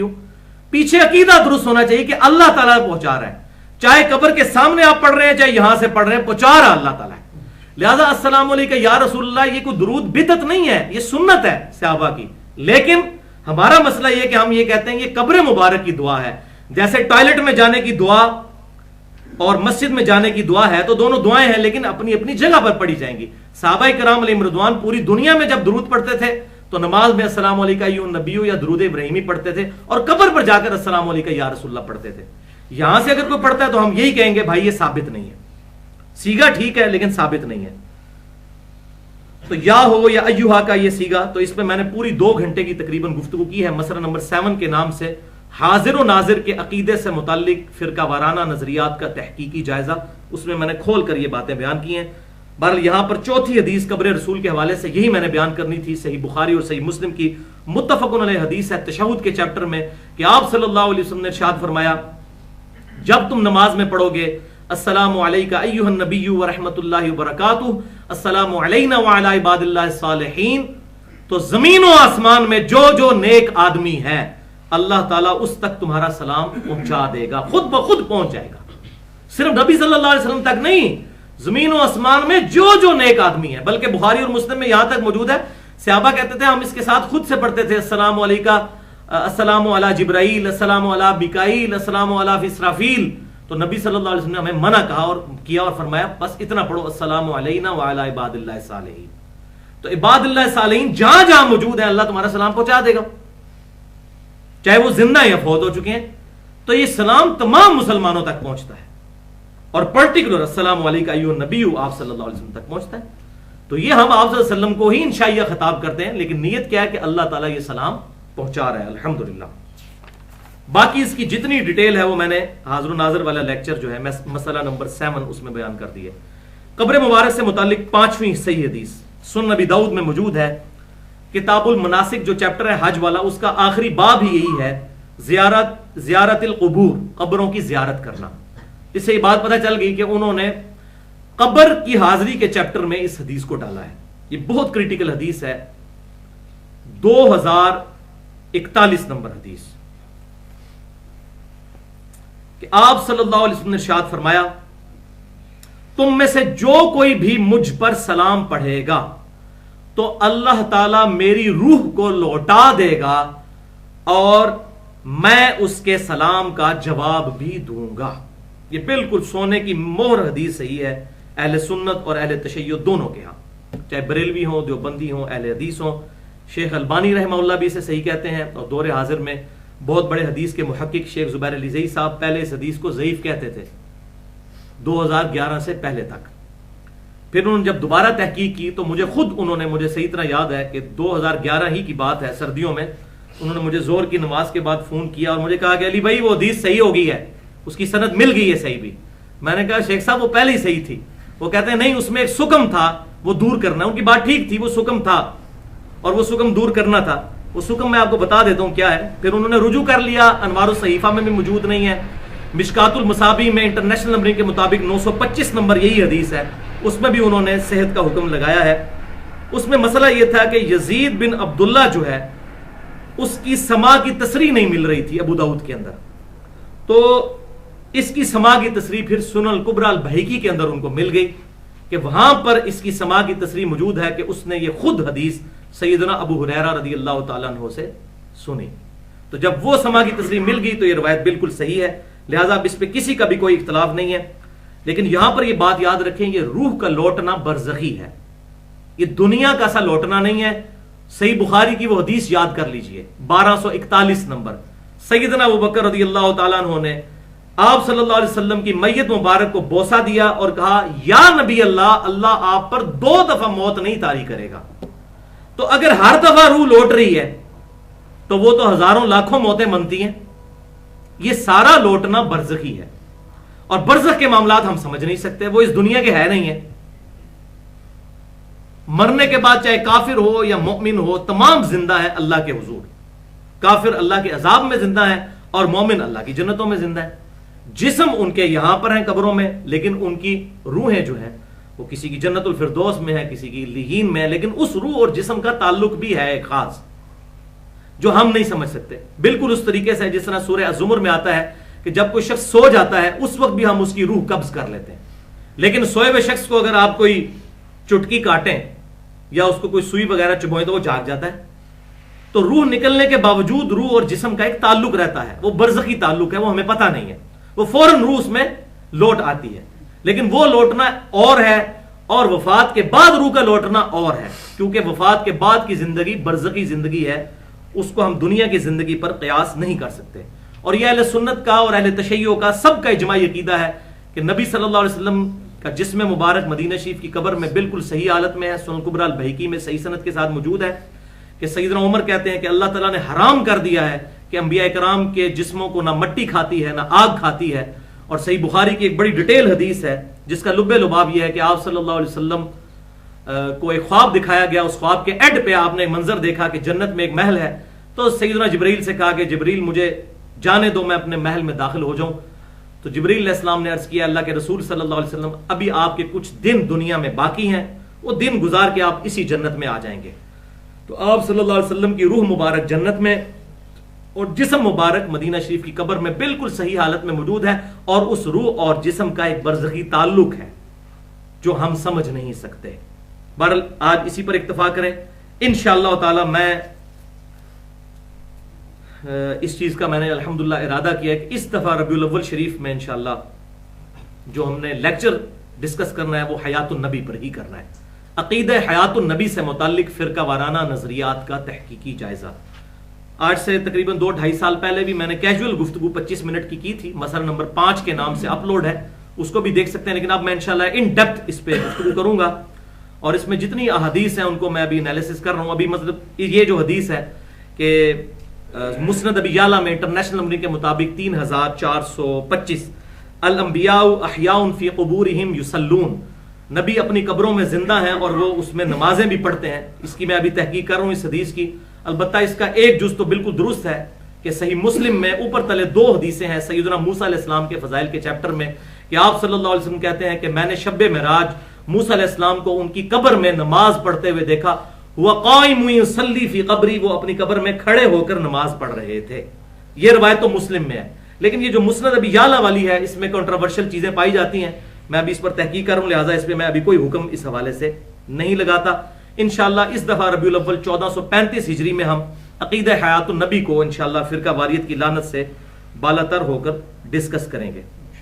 بہرحال یہ مسئلہ رہا کہ جی سلام آپ صلی اللہ علیہ وسلم خود سنتے ہیں یا نہیں. تو اس کا پارشل معاملہ تو درست ہے کہ خود سنتے ہیں جو اللہ ان کو سنواتا ہے. بہرحال وہ اس طرح کا سننا نہیں ہے کہ میں آپ کو سلام کر رہا ہوں اور آپ مجھ سے سن رہے ہیں. نہ میری آج کوئی آپ صلی اللہ علیہ وسلم کے ساتھ ڈائریکٹ کمیونیکیشن ہو سکتی ہے، یہ امپاسبل ہے. اس کی وجہ یہ ہے کہ آپ صلی اللہ علیہ وسلم کی میت مبارک ابھی باہر ہی تھی، اور آپ کو پتا ہے کہ صحابہ اکرام علیہم رضوان میں خلافت کے مسئلے میں اختلاف ہوا. کسی صحابی کو یہ وہم بھی نہیں آیا کہ آپ صلی اللہ علیہ وسلم سے جا کے پوچھ لیتے ہیں یا رسول اللہ صلی اللہ علیہ وسلم ابھی آپ کو ہم نے دفن تو نہیں کیا، تو آپ صلی اللہ علیہ وسلم برزخی حیات سے زندہ ہے، تو آپ ذرا ہمارا مسئلہ حل کر دیں کہ آپ کے بعد خلیفہ کون ہے. کسی کو وہم بھی نہیں آیا. وہ تو صحابہ کے اجماع نے سیدنا ابوبکر صدیق کو خلیفہ چنا ہے نا، آپ صلی اللہ علیہ وسلم نے تو خلیفہ نہیں بنایا، یہ اجماع صحابہ ہے. نبی صلی اللہ علیہ وسلم نے اپنا خلیفہ کسی کو نہیں بنایا. بخاری اور مسلم میں متفق علیہ حدیث ہے، سیدنا عمر کو جب زخم لگا تو انہوں نے کہا کہ اگر میں خلیفہ بناتا ہوں تو میں اس شخص کی سنت پہ عمل کرتا ہوں جو مجھ سے بہتر ہے، یعنی ابو بکر، اور اگر میں اپنا خلیفہ نہیں بناتا تو میں ابو بکر سے بھی بہتر شخص کی سنت پہ عمل کرتا ہوں، یعنی نبی صلی اللہ علیہ وسلم کی سنت پہ. انہوں نے اپنا خلیفہ کسی کو نہیں بنایا تھا سوائے اس قرآن کے. بہرحال یہ ایک الگ سے ایک ٹاپک ہے. وصی رسول کون ہے اور حدیث قرطاس کا تحقیقی جائزہ، مسئلہ نمبر 55B کے نام سے میری 2.25 گھنٹے کی گفتگو اہل سنت پاک.com پہ موجود ہے، اس میں نے بیان کیا. البتہ یہاں پر ایک ضعیف روایت ہے جس کا سہارا لیا جاتا ہے، وہ میں بیان کر دیتا ہوں، ایمانداری کا تقاضا ہے. شعب الایمان امام بہقی کی کتاب ہے جس میں ٹوٹل احادیث 11,269 ہیں، 11,269. تو یہ جو کتاب ہے اس میں انٹرنیشنل نمبرنگ کے مطابق 1588 نمبر حدیث ہے کہ آپ صلی اللہ علیہ وسلم نے ارشاد فرمایا، جو قبر پر سلام پڑھتا ہے اس کا درود و سلام میں خود سنتا ہوں، اور جو کہیں اور سے پڑھتا ہے تو اس کا سلام مجھ تک پہنچا دیا جاتا ہے. حدیث تو موجود ہے، لیکن یہ روایت اصول محدثین پر پکی ضعیف ہے. اور آپ دیکھیں یہ علماء کرام نہیں میں کہہ رہا، علماء کرائم، مجرم علماء کتنی بدنیتی سے کام لیتے ہیں کہ جس محدث نے یہ حدیث نقل کی ہے اس نے حدیث لکھ کے ساتھ خود لکھ دیا ہے کہ یہ حدیث صحیح نہیں ہے. اس کے باوجود یہ چھپاتے ہیں. بتائیں پورا پبلک کو، پھر کہتے ہیں جی اپنی مطلب کی حدیثوں کو صحیح کہہ دیتے ہیں، ہماریوں کو ضعیف کہہ دیتے ہیں. تو پھر یہ فتویٰ اس پر بھی لگاؤ امام بہقی پر جس نے یہ حدیث نقل کی. امام بہقی رحمۃ اللہ علیہ نے پوری ایک کتاب لکھی ہے، اور امام بہقی کو بریلوی دیوبندی اہل حدیث سارے مانتے ہیں. ان کی ایک الگ سے پوری کتاب ہے حیات الانبیاء فی القبور، نبیوں کی قبروں میں زندگی. اس میں 21 احادیث لے کر آئے ہیں، وہ کچھ صحیح بھی ہیں کچھ ضعیف بھی ہیں. اس میں 18 نمبر پر یہ حدیث یہاں پر بھی وہ لے کے آئے اسی سند کے ساتھ جس سند سے شعب الایمان میں ہے. اور یہ روایت لکھنے کے بعد وہ لکھتے ہیں امام بہقی کہ اس میں ایک راوی ہے ابو عبد الرحمن محمد بن مروان السدی. وہ کہتے ہیں فیہم نظر، یہ بندہ محدثین کی نظر میں مشکوک آدمی ہے. بس اتنا لکھ کے انہوں نے چھوڑ دیا. لیکن باقی ساری اسماء اور رجال کی کتابیں اٹھائیں، تمام محدثین کہتے ہیں کہ یہ کذاب اور جھوٹا شخص تھا، حدیثیں گھڑا کرتا تھا. محدثین کا اجماع ہے اس کے بارے میں، کسی ایک محدث سے بھی اس کی توثیق ثابت نہیں ہے. سب کہتے ہیں کہ فراڈیا جھوٹا حدیثیں گھڑنے والا. یہ حدیث لہذا ضعیف بھی نہیں ہے، اس کو ضعیف کہنا بھی ظلم ہے. یہ حدیث من گھڑت ہے، گھڑی ہوئی جھوٹی حدیث ہے یہ. اور خود امام بہقی نے یہ جنہوں نے نقل کی انہوں نے بھی ساتھ کی بات لکھ دی. ایک تو یہ سکم ہو گیا، اور دوسرا سکم وہی ہے جو یہاں پر الحمدللہ ہم نے بچے کو رٹا دیا ہے. اس میں آمش مدلس ہے اور ان سے روایت کر رہا ہے، اور سما کی تصریح کوئی نہیں موجود. اور مدلس کی آن والی روایت سما کی تصریح کے بغیر ضعیف ہوتی ہے۔ امام مسلم نے اپنے مقدمے میں یہ محدثین کا اجماع اس پہ پیٹ رول لکھ دیا کہ مدلس کی آن والی روایت سما کی تصریح کے بغیر ضعیف ہوتی ہے، جب تک وہ یہ بتا نہ دے کہ میں نے یہ حدیث کس سے سنی ہے۔ وہ صرف یہی کہتا ہے ان فلاں، مثلا میں کہتا ہوں ان ابی ہریرہ کہ حضرت ابو ہریرہ سے روایت ہے، اب مجھ پر واجب ہے کہ میں آپ کو حوالہ دوں، کیونکہ حضرت ابو ہریرہ تو 59 ہجری میں فوت ہوئے، یہ تقریباً 1400 سال کا وقفہ کون پورا کرے گا؟ تو میں کہوں گا بھئی صحیح بخاری میں ہے، اور بخاری تواتر کے ساتھ نقل ہوئی ہے، بخاری میں اس کی پوری سند حضرت ابو ہریرہ تک موجود ہے۔ امام بخاری کہیں گے کہ میں نے سنا فلاں سے، اس نے فلاں سے، اس طرح سند پہنچے گی۔ تو یہ ان سے جب روایت کرتا ہے مدلس تو اس پر لازم ہے وہ یہ بتائے مجھ سے حدیث بیان کس نے کی ہے، ورنہ وہ منقطع یہ روایت ایک قسم کی تصور ہو جائے گی۔ اور یہی سیم سکم آمش کی تدلیس والا اس روایت میں بھی ہے جو اکثر لوگ پیش کرتے ہیں، خصوصاً ہمارے بریلوی اور دیوبندی علماء۔ المصنف ابن ابی شیبہ میں انٹرنیشنل نمبر کے مطابق 32,002 نمبر حدیث سیدنا عمر کے فضائل کے چیپٹر میں کہ سیدنا عمر کے مبارک دور میں ایک عرابی شخص قبر رسول پر حاضر ہوا اور اس نے کہا یا رسول اللہ صلی اللہ علیہ وسلم، امت قحط سے ہلاک ہو رہی ہے، آپ امت کے لیے دعا کیجئے کہ امت پر اللہ تعالیٰ بارش نازل فرمائے۔ تو بعض روایتوں میں آتا ہے قبر سے آواز آئی، بعض روایتوں میں یہ آتا ہے کہ وہ سو گیا، وہیں پر اس کی آنکھ لگ گئی، تو نبی صلی اللہ علیہ وسلم کی قبر خواب میں زیارت ہوئی اور انہوں نے کہا عمر کو میرا سلام کہنا اور اس سے کہنا کہ سختی نہ کرے پبلک پر، اور ان قریب اللہ تعالیٰ تمہیں بارش سے سراب کرے گا۔ تو وہ کہتے ہیں یہ روایت دیکھ لیں، موجود ہے، تو قبر پہ جا کے آپ صلی اللہ علیہ وسلم سے گفتگو کی جا سکتی ہے۔ اس روایت میں بھی آمش مدلس ہے اور ان سے روایت کر رہے ہیں اور سما کی تصریح کوئی نہیں موجود، لہٰذا یہ بھی اصول محدثین پر پکی ضعیف روایت ہے۔ نبی صلی اللہ علیہ وسلم کی خواب میں زیارت بالکل برحق ہے، قیامت تک ہو سکتی ہے، بالکل۔ اس میں نے دونوں ایکسٹریمز کا رد کیا ہے۔ یہ بعض اہل حدیث علماء نے یہ خود سخت عقیدہ دے دیا جی صحابہ کے بعد کو حضور کو دیکھ نہیں سکتا، بالکل جھوٹ ہے۔ میں نے صحیح مسلم سے ابو داؤد سے ثابت کیا کہ حضور کی وفات کے 300 سال بعد بھی تابعین تبع تابعین نبی صلی اللہ علیہ وسلم کو خواب میں دیکھا ہے، اور امام مسلم نے اس کو ایز اے حجت نقل کیا ہے۔ اس میں نے 5 مثالیں دی ہیں۔ تو دوسری ایکسٹریم پہ جو بریلوی دیوبندی ہیں وہ اپنے سارے بزرگوں کے خوابوں کو بیان کرتے ہیں، یہ بھی ایکسٹریم ہے۔ اس میں نے 2.25 گھنٹے کی گفتگو کی ہے، مسئلہ نمبر 6B کے نام سے کشف الہام اور خوابوں سے متعلق فرقہ وارانہ نظریات کا تحقیقی جائزہ۔ اس میں پرٹیکولر آخری 40 منٹ خواب میں دیدار مصطفیٰ صلی اللہ علیہ وسلم کے حوالے سے صحیح عقیدہ کیا ہے وہ میں نے بیان کیا ہے، تو وہ مسئلہ نہیں ہے۔ اسی طریقے سے ایک اور روایت موجود ہے اسی سے ملتی جلتی، شعب الایمان کے اندر 4178 نمبر روایت ہے کہ ایک عرابی نبی صلی اللہ علیہ وسلم کی قبر مبارک پہ آیا، اور حافظ ابن کثیر بھی یہ روایت نقل کر کے تو امت کو فتنے میں ڈال گئے، اللہ ان کو معاف کرے۔ انہوں نے نہ اس کو صحیح کہا نہ ضعیف کہا، وہ مصیبت ڈال دی پچھلوں کے لیے، اور پچھلے ان کے مقلد ہوئے پڑے۔ تو ہم تو ڈنکے کی چوٹ پہ بھی حافظ ابن کثیر کو کہتے ہیں کہ انہوں نے یہ جو معاملہ کیا یہ امت کے اوپر ظلم کیا، یہ روایت لکھ کے اس کا رد نہیں کیا، اور سند بھی کوئی نہیں لکھی۔ بال میں اس کی سند بتا رہا ہوں، شعب الایمان میں 4178 نمبر ہے، مالک الدار والی روایت ہے۔ مالک الدار والی تو وہ روایت تھی، یہ ایک اور عرابی والی روایت ہے۔ اس کے اندر آتا ہے کہ ایک شخص قبر رسول پر حاضر ہوا، کہا یا رسول اللہ صلی اللہ علیہ وسلم، قرآن میں یہ آیت ہے وَلَوْ أَنَّهُمْ إِذْ ظَلَمُوا أَنفُسَهُمْ جَاءُوكَ، سورۃ النساء آیت نمبر 64۔ اسی کی تفسیر میں ابن کثیر نے یہ روایت نقل کر دی ہے۔ تو قرآن میں حکم ہے جب اپنی جانوں پر ظلم کر لو نبی صلی اللہ علیہ وسلم کے پاس آ جاؤ، وہ تو پورا کنٹیکسٹ ہی ڈیفرنٹ تھا۔ وہ یہودیوں نے عہد شکنی کی تھی، تو اللہ تعالیٰ نے یہودیوں کو اور منافقین کو کہا کہ تم نے عہد شکنی کی ہے، پہلے رسول اللہ سے جا کے معافی مانگو، وہ تمہارے لیے دعا کریں گے، پھر میں معاف کروں گا۔ انہوں نے پکڑ کے قبر کے اوپر لگا دی ظالموں نے، قرآن کا بھی انہوں نے شرم و حیا نہیں کی۔ اور اس روایت کی بنیاد پہ وہ کہتے ہیں جی اس نے پھر کہا تو قبر سے آواز آئی تجھے بخش دیا گیا۔ اس روایت کے اندر محمد بن روح بن یزید تمام محدثین کے نزدیک ضعیف، پکا ضعیف راوی ہے۔ ویسے اس کے نام میں یزید آ گیا، آگے آپ خود سمجھ جائیں، جب یزید آ گیا تو پھر پیچھے کیا رہ جائے گا؟ اللہ ماشاءاللہ، یزید ایک صحابی بھی ہیں، حضرت امیر معاویہ کے جو بھائی تھے، یزید بن ابی سفیان، لیکن میں جس یزید کا ذکر وہ یزید بن معاویہ کا کہہ رہا ہوں۔ تو محمد بن روح بن یزید یہ جمہور محدثین کے نزدیک بالکل ریجیکٹڈ راوی ہے، لہٰذا یہ روایت بھی بالکل ضعیف۔ اور اس کے برعکس بخاری میں کیا حدیث ہے آپ دیکھیں، ادھر تو ہے کہ جی بارش مانگنے کے لیے قبر رسول پر گئے، اور بخاری کیا کہہ رہی ہے، 1010 نمبر حدیث ہے بارش کے چیپٹر میں کتاب الاستسقاء میں کہ جب بارش نہ ہو رہی ہو تو کیا کرنا چاہیے۔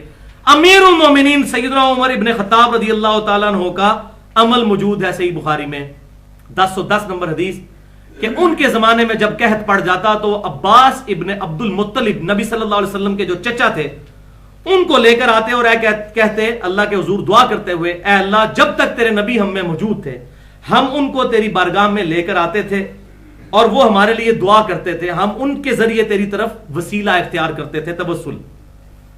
اب آپ صلی اللہ علیہ وسلم کی وفات کے بعد ہم آپ کے چچا کو لے کر آئے تو وہ دعا کرتے، اللہ تعالیٰ بارش نازل فرما دیتا۔ تو صحیح وسیلہ شخصی ہے کسی نیک آدمی جو دنیا میں موجود ہے اس سے دعا کروانا۔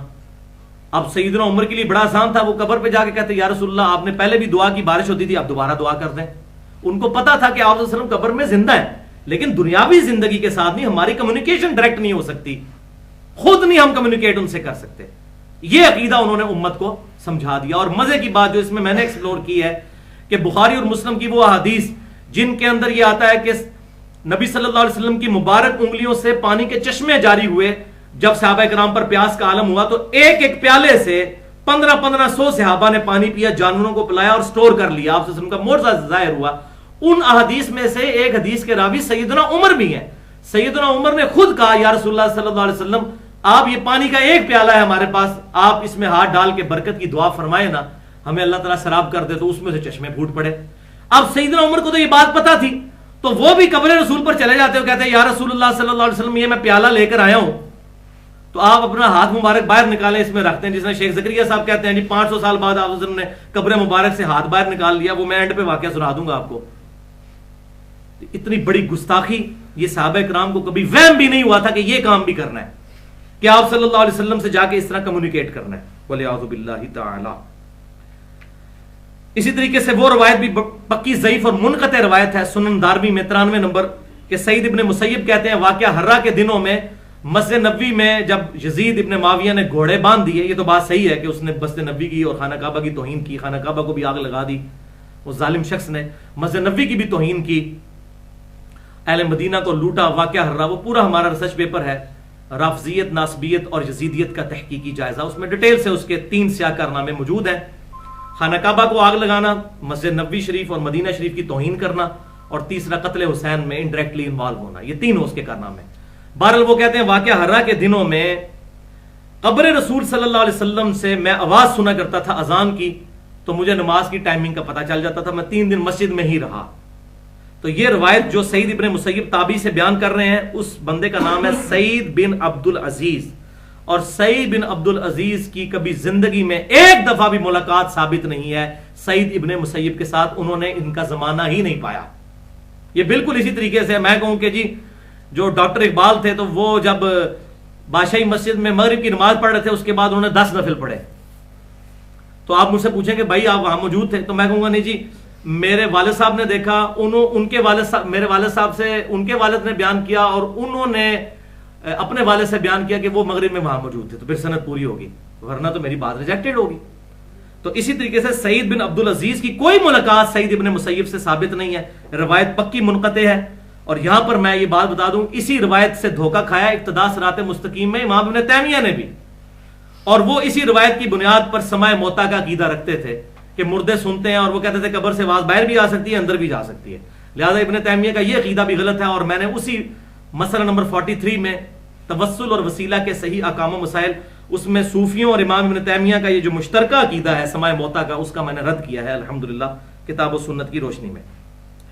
اب یہاں پر بھائیوں اپنے کان کھڑے کر لیں کہ بخاری اور مسلم کی متفق علیہ حدیث ہے، جس شخص نے میری طرف کوئی ایسی حدیث منسوب کی جو میں نے بیان نہیں کی، وہ اپنا مقام دوزخ میں دیکھ لے۔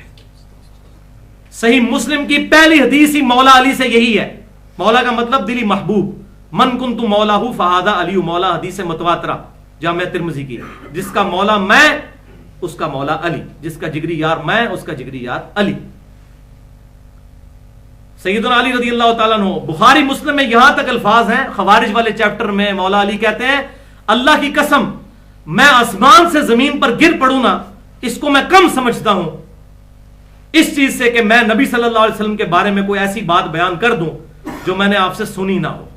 اب دیکھیں اتنا وہ ڈرتے تھے، یہاں جی وہ نبی صلی اللہ علیہ وسلم نے فرما دیا ڈگری تو ڈگری ہوتی ہے چاہے جعلی ہو یا اصلی، حدیث تو حدیث ہوتی ہے چاہے جعلی ہو یا اصلی۔ بھائیو اگر یہ معاملہ ہوتا تو حضور کو یہ کہنے کی ضرورت کیوں پڑی صلی اللہ علیہ وسلم کہ میری طرف کوئی جھوٹی بات روایت نہ کرنا ورنہ اپنا مقام دوزخ میں دیکھ لو. آپ نے کہیں نہیں کہا کہ دیکھنا کوئی قرآن کی جھوٹی آیت نہ بیان کرنا ورنہ اپنا مقام دوزخ میں دیکھ لو. آپ کو پتا تھا کہ قرآن پاک میں اس اعتبار سے کوئی فیبریکیشن یا انٹرپولیشن نہیں ہوگی. اِنَّا نَحْنُ نَزَّلْنَا الذِّكْرَ وَإِنَّا لَهُ لَحَافِظُونَ. قرآن باللفظ محفوظ ہے لیکن احادیث جو ہے بالمفہوم محفوظ ہے. صحیح اور ضعیف کا بہرحال چکر ہے، وہ الگ سے محدثین نے الحمدللہ محنت کی ہے. اب آ گیا جناب اس کا علمی جواب، جس کو میں فلسفی کی لینگویج میں کہتا ہوں لاجیکل آنسر، اور سائنٹیفک لینگویج میں ہم اس کو کہتے ہیں اینٹی وینم. جب کوبرا سانپ کاٹ دے نا کسی کو تو اس کے زہر کا علاج سوائے کوبرا سانپ کے زہر کے کسی اور سے نہیں ہوتا. تو اس وینم کے علاج کے لیے جو کوبرے کا زہر استعمال ہوتا ہے اس کو کہتے ہیں اینٹی وینم. زہر کو زہر، لوہے کو لوہا کاٹتا ہے. اور اس کا پنجابی میں نے نام رکھا ہے الزامی جواب کا پھکی. پھکی یہ ہے کہ کوئی اگر کہتا ہے نا جی میں صحیح ضعیف کے فرق کو نہیں مانتا، جو بھی روایت ہے قبول کر لے، کتابوں میں تو آ گئی نا، تو یہ وہ پھکی لے لے. مسند امام احمد جو حدیث کی بڑی کتابوں میں سے ہے، بڑی کتابوں سے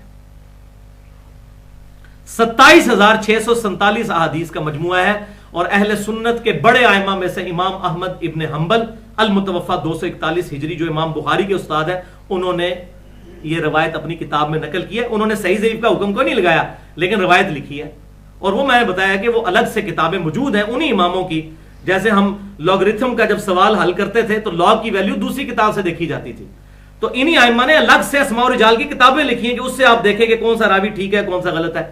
بہرحال مسند احمد میں انٹرنیشنل نمبر کے مطابق 21,274 نمبر حدیث ہے، اور مشکات میں بھی تیسری جلد میں مفاخرت اور عصبیت کے بیان میں انٹرنیشنل نمبر کے مطابق 4,902 نمبر یہ حدیث ہے. ولیعوذ باللہ تعالی.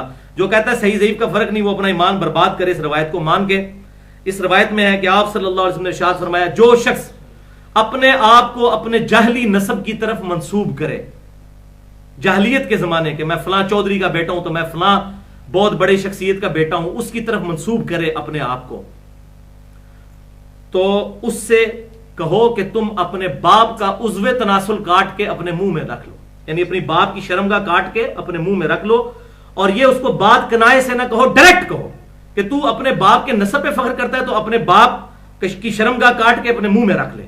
اب مجھے بتائیے ولیعوذ باللہ تعالی، کیا آپ صلی اللہ علیہ وسلم ایسی لینگویج استعمال کر سکتے ہیں؟ سورۃ القمر قلم کی آیت ہے، بسم اللہ الرحمن الرحیم، وَإِنَّكَ لَعَلَىٰ خُلُقٍ عَظِيمٍ.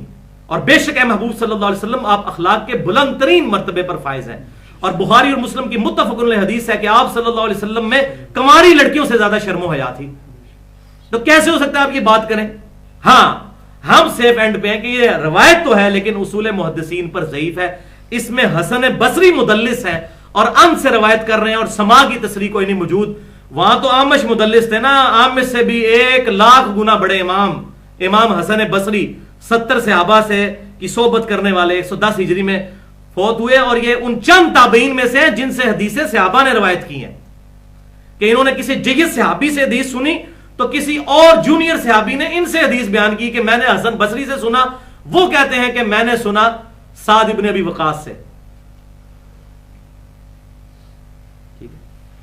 یہ اتنے جید ہیں تابعی، اور وہ مدلس ہیں، ان کی بھی روایت آنے والی نہیں مانی جاتی سما کی تصریح کے بغیر.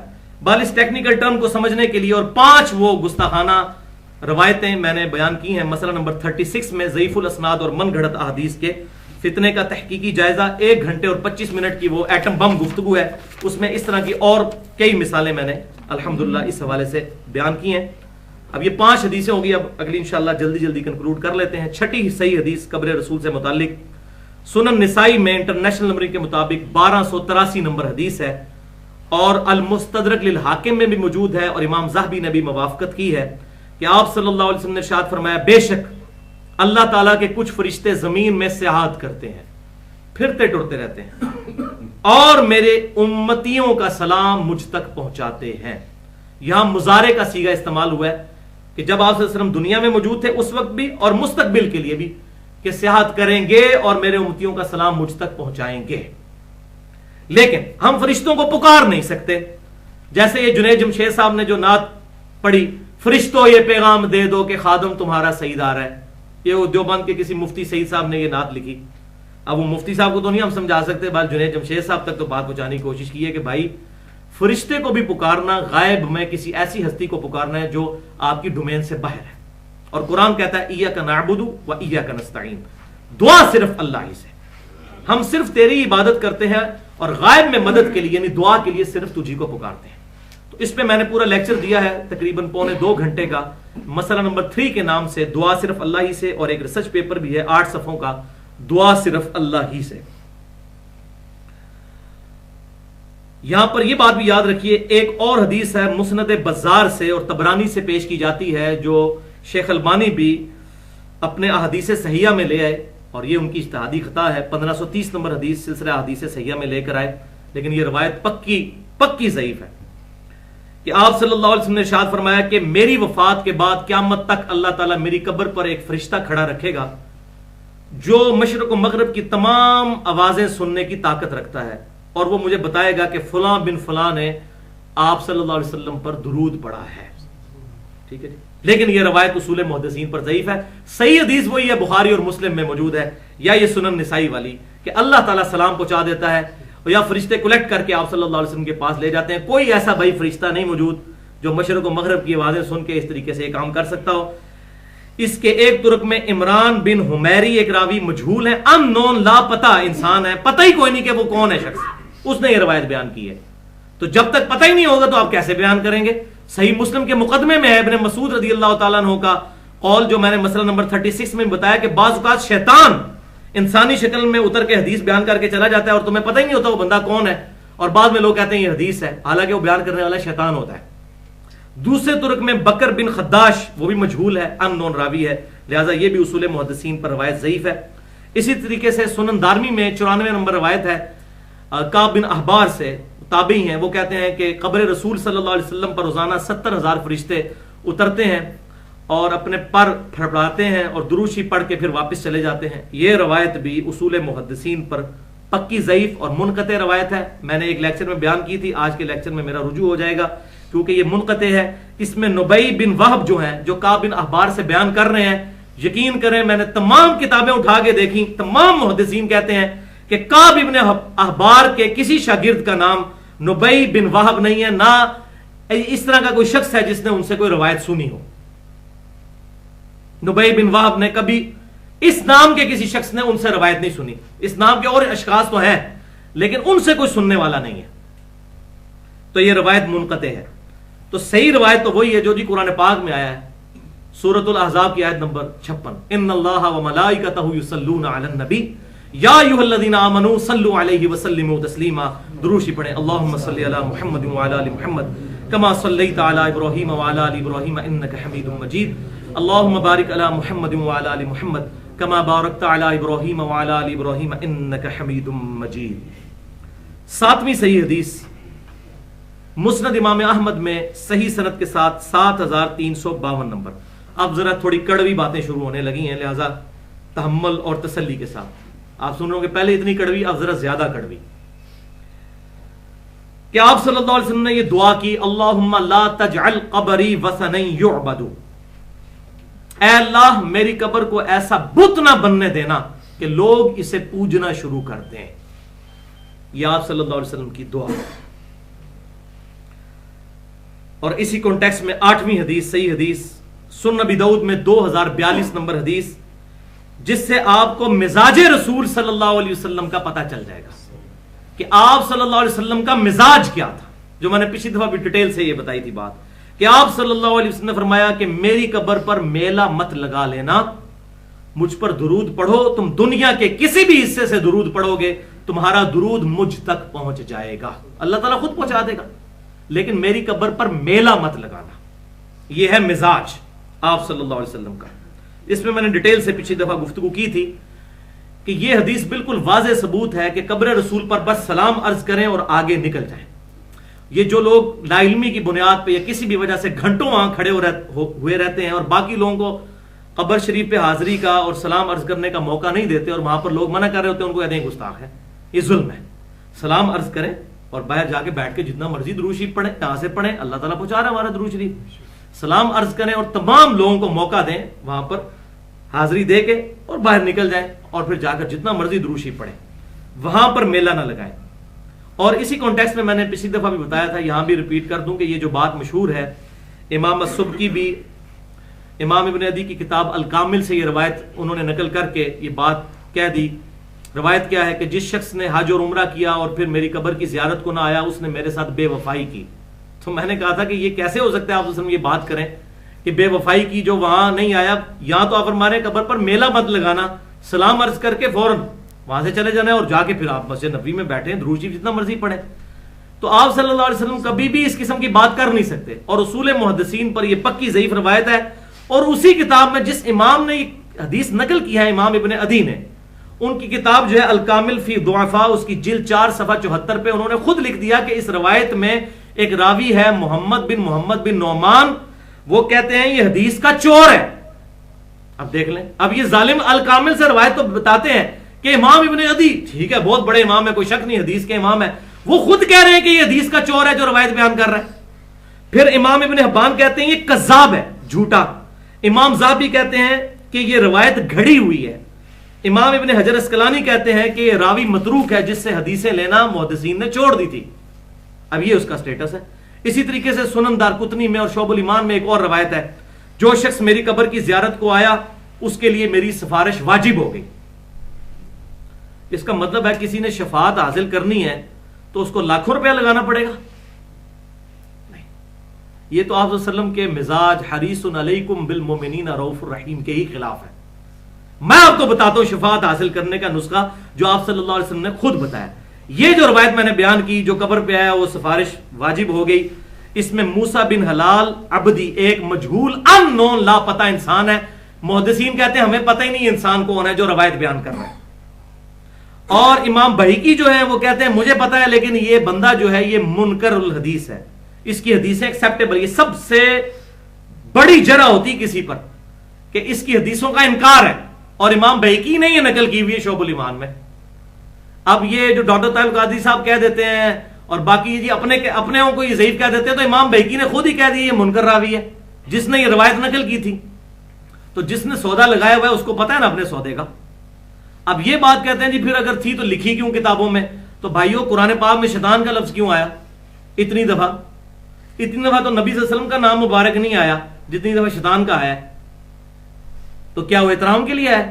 صرف اس لیے ہے کہ اللہ تعالیٰ نے بتایا کہ تمہارا دشمن ہے، اس کی چالوں سے بچنا۔ اسی طریقے سے محدثین بھی جو اس طرح پبلک میں مشہور روایتیں تھیں وہ کتابوں میں لکھ کے ان پہ حکم لگا دیتے تھے تاکہ لوگ خبردار ہو جائیں کہ یہ چیز جو ہے وہ درست نہیں ہے۔ لیکن لوگ کیا کرتے ہیں، وہ اپنا ٹکڑا نقل کرتے ہیں اور کہتے ہیں یہ ہمیں حدیث مل گئی۔ تو اس میں پھر وہی بات کروں گا کہ پھر وہ المصنف ابن ابی شیبہ کا سیکنڈ لاسٹ چیپٹر ہے کتاب الرد علی ابی حنیفہ، 50 روایتیں ہیں اس میں، اور اس کا باب ہی انہوں نے باندھا ہے کہ یہ چیپٹر ہے ان احادیث پر مشتمل جس میں ابو حنیفہ نے رسول اللہ صلی اللہ علیہ وسلم کی مخالفت کی ہے۔ انہوں نے یہ نہیں کہا کہ اجتہادی غلطی لگی، ان کا مخالفت کی ہے۔ تو وہ کہتے ہیں نہیں یہ تو روایتیں اس میں ضعیف ہیں۔ ڈاکٹر طاہر القادری صاحب بھی کہہ دیتے ہیں جناب روایتیں ضعیف ہیں۔ تو آپ تو صحیح اور ضعیف کے فرق کو نہیں مانتے، اب آپ کو یہ یاد آ گیا کہ ضعیف ہے اور صحیح ہے۔ تو یہ جو ہے نا میٹھا میٹھا ہاپا ہفتے کوڑا کوڑا تھو نہیں، دوگلی پالیسی نہیں۔ ہماری فیور میں بھی کوئی روایت ہوگی ہم نہیں پیش کریں گے۔ مثلا مجھے ایک حدیث پتا ہے کہ سیدنا عمر فاروق رضی اللہ تعالیٰ عنہ نے چند لوگوں کو مسجد نبوی میں اجتماعی دعا انہوں نے کی تھی فرض نماز پڑھنے کے بعد، تو ان کو مارا تھا پکڑ کے کہ یہ نبی صلی اللہ علیہ وسلم سے اجتماعی دعا اس طریقے سے ثابت نہیں ہے، سوائے یہ کہ کوئی دعا کے لیے کہہ دے۔ فرض نماز کے بعد اجتماعی دعا ثابت نہیں ہے، اپنی اپنی دعا کرنی ہے وہ آپ کریں، لیکن اس میں ایک راوی مجہول ہے اور اس کا پتہ نہیں ہے۔ لیکن ہم بھی بےمانی پہ اتر آئے تو ہم کہیں جی دیکھیں یہ حدیث تو ہے نا، حضرت عمر نے کٹ لگائی ہے، ایسی بھی تہاڈی لاواں گے، تو زیادتی والی بات ہے، ہم نہیں پیش کریں گے جب اس کی سند ہی ٹھیک نہیں ہے۔ کیوں پیش کریں؟ ہم نے اللہ کو جان دینی ہے۔ لیکن مولوی جو ہے یہ بالکل نہ ڈر اور بے خوف ہو جاتے ہیں، ان کا مقصد صرف اپنا لقمہ کتاب و سنت کے منہ میں ڈالنا ہوتا ہے، بات ماننی کوئی نہیں ہوتی، اپنا لقمہ کتاب و سنت کے منہ میں ڈالتے ہیں، اپنی آخرت کی فکر نہیں کرتے کہ خدا کے لیے اس طرح کی چیزیں بیان کر کے تم دنیا میں تو واہ واہ کروا لو گے، آخرت میں کیا بنے گا؟ اب مجھے یاد آ گئی بات میں یہیں پر عرض کر دیتا ہوں، میں نے خود یہ لیکچر ڈاکٹر طاہر القادری صاحب کا سنا، میں ان کو سنتا ہوں، کئی چیزوں سے مجھے اتفاق بھی ہے ان کی، ایسی بات نہیں ہے، اچھی بات جو کوئی بھی کرے ہم اس کی تصدیق کرتے ہیں۔ تو انہوں نے بھرے مجمع میں یہ بات کہی کہ یہ بتاؤ کہ درود شریف پڑھنا کس کی سنت ہے؟ تمام نے کہا جی اللہ کی سنت ہے۔ کوئی شک نہیں ہے. ان اللہ و ملائکتہ یصلون علی النبی. پھر انہوں نے کہا کہ یہ بتاؤ کہ نماز پڑھنا کس کی سنت ہے؟ تو سب نے کہا کہ نبی صلی اللہ علیہ وسلم کی سنت ہے. اب آگے انہوں نے جو ڈینجرس رزلٹ نکالا وہ کہتے ہیں اے دسو منو کہ اللہ دی سنت زیادہ افضل ہے کہ نبی صلی اللہ علیہ وسلم دی سنت زیادہ افضل ہے. استغفر اللہ. آپ دیکھیں یہ کس طریقے سے مولوی جو ہیں وہ دھوکہ دیتے ہیں پبلک کو. اچھا عوام سلیم الفطرت ہوتی ہے, اب عوام چپ کر گئی. عوام کو تو اپنی آخرت کی فکر ہے نا, مولوی کو تو فکر نہیں, وہ تو چندے میں سے بھی پیسے نکال لیتا ہے. دوسرا آدمی تو ڈرتا ہے مسجد میں جناب کوئی کام کرتے ہوئے بھی, لیکن مولوی تو نہ ڈر ہوتا ہے. وہ کہنا بولو نا کہ نبی دی سنت افضل ہے کہ اللہ دی سنت افضل ہے. اب لوگ ڈر رہے ہیں کہ اگر ہم کہتے ہیں کہ جی اللہ کی سنت افضل ہے تو درود شریف نماز سے افضل ہو جائے گا, اور اگر ہم کہتے ہیں کہ نماز درود شریف سے افضل ہے تو پھر نبی کی سنت اللہ کی سنت سے افضل ہو جائے گی. جائیے تو کہڑے پاسے جائیے, بند گلی میں اس نے چھوڑ دیا. پھر وہ کہتا میں بیٹھے ہاں کہو یعنی میں ذمہ داری لے رہا ہوں. تو پھر لوگوں نے کہا جی کہ اللہ کی سنت ہی افضل ہے. کہا ہاں جی, اس سے پتہ چلا درود شریف پڑھنا نماز سے افضل ہے. وَلِعَاذُ بِاللَّهِ تعالی. اب ایسے علماء کو ہم کیا کہیں, کیا کہیں ان کو؟ حالانکہ اس بندے کو بات کرتے ہوئے شرم نہیں آئی کہ بخاری اور مسلم کی متفقن علیہ حدیث ہے. ابن مسعود رضی اللہ تعالیٰ عنہ کہتے ہیں ہم نے نبی صلی اللہ علیہ وسلم سے خود پوچھا کہ بتائیے اللہ کو سب سے بڑھ کر محبوب عمل کون سا ہے؟ تو آپ نے فرمایا بندے کا وقت میں نماز کو قائم کرنا. لیکن بخاری اور مسلم ہدایت کے لیے کدھر پڑھنی ہے, مطلب کی باتیں نکالنی ہے, پھر اپنا لقمہ ڈالنا شروع کر دینا. اور یہ بےمانی ہے کہ اگر ایسے لوگوں کو ننگا نہ کیا جائے. یہ بات یاد رکھیے, جتنا کتاب و سنت کو بیان کرنا ضروری ہے اتنا ہی ضروری ہے جو لوگ کتاب و سنت کے نام پر لوگوں کو دھوکہ دے رہے ہیں ان کو ننگا کرنا. امر بالمعروف ونہی عن المنکر. اور بخاری اور مسلم میں جو مومن کی 3 نشانیوں میں سے ایک نشانی یہی ہے کہ دوستی اور دشمنی دونوں اللہ کے لیے, خالی دوستی نہیں, تو دشمنوں کو بھی ننگا کرنا ہے. وَلِعَاذُ بِاللَّهِ تعالی. تو وہ شفاعت رسول کا نسخہ میں آپ کو بتا دیتا ہوں, لیکن اس کے لیے پہلی شرط ہے, پہلے وہ کوسچن جو ہے وہ ریزالو کرنا پڑے گا. بخاری اور مسلم کی متفقن علیہ حدیث کہ آپ صلی اللہ علیہ وسلم نے فرمایا اللہ تعالیٰ نے ہر نبی کو ایک مقبول دعا دی تھی, اس نبی نے وہ اپنی دعا اس دنیا میں ہی کر لی. نوح علیہ السلام نے دعا کی, امت غرق ہو گئی. موسیٰ علیہ السلام نے دعا کر لی, فرعون ڈوب گیا. لیکن میں نے اپنی دعا اپنی امت کے لیے چھپا کر رکھ لی ہے. اللہ اکبر. حریص علیکم بالمؤمنین رؤوف الرحیم. اور میری اس دعا سے قیامت والے دن, یہ دعا میں قیامت والے دن کروں گا, اپنے امتیوں کی شفاعت کروں گا, اور میری اس دعا سے میرے ہر امتی کو نفع پہنچے گا سوائے اس شخص کے جس نے دنیا میں اللہ تعالیٰ کے ساتھ کسی قسم کا شرک کیا ہوا. مشرک کی شفاعت نہیں ہونی, موحد کی ہونی ہے. شرک is the most sensitive issue in the sight of Allah. Allah کے حضور سب سے زیادہ حساس معاملہ شرک ہے. مشرک کی کوئی شفاعت نہیں ہے. ہاں موحد ہے, انشاءاللہ نبی صلی اللہ علیہ وسلم کی شفاعت نصیب ہوگی, بلکہ ہم تو اسی امید پہ ہیں. سنن ابن ماجہ میں صحیح حدیث ہے کہ میری شفاعت میری امت کے گناہ کبیرہ کرنے والے لوگوں کے حق میں بھی اللہ تعالیٰ قبول کرے گا. گناہ کبیرہ, لیکن شرک اس کے لیے کوئی معافی نہیں. اب وہ نسخہ سن لیں, بخاری اور مسلم کی متفقن علیہ حدیث ہے. شفاعت رسول یہاں بیٹھ کے بغیر 1 لاکھ روپیہ لگائے ہوئے, یہاں بیٹھ کے روزانہ, بخاری اور مسلم کی متفق علیہ حدیث ہے. صحیح مسلم میں ڈیٹیل کے ساتھ, انٹرنیشنل نمبرنگ کے میں 849 نمبر حدیث, کتاب الاذان چیپٹر میں, کہ آپ صلی اللہ علیہ وسلم نے فرمایا جب تم اذان سنو تو اذان کا جواب دو. اور جواب بھی بتایا کہ ساتھ ساتھ مؤذن کے کہو اللہ اکبر اللہ اکبر, اور اس طریقے سے حی علی الصلاۃ حی علی الفلاح پہ کہنا لا حول ولا قوۃ الا باللہ.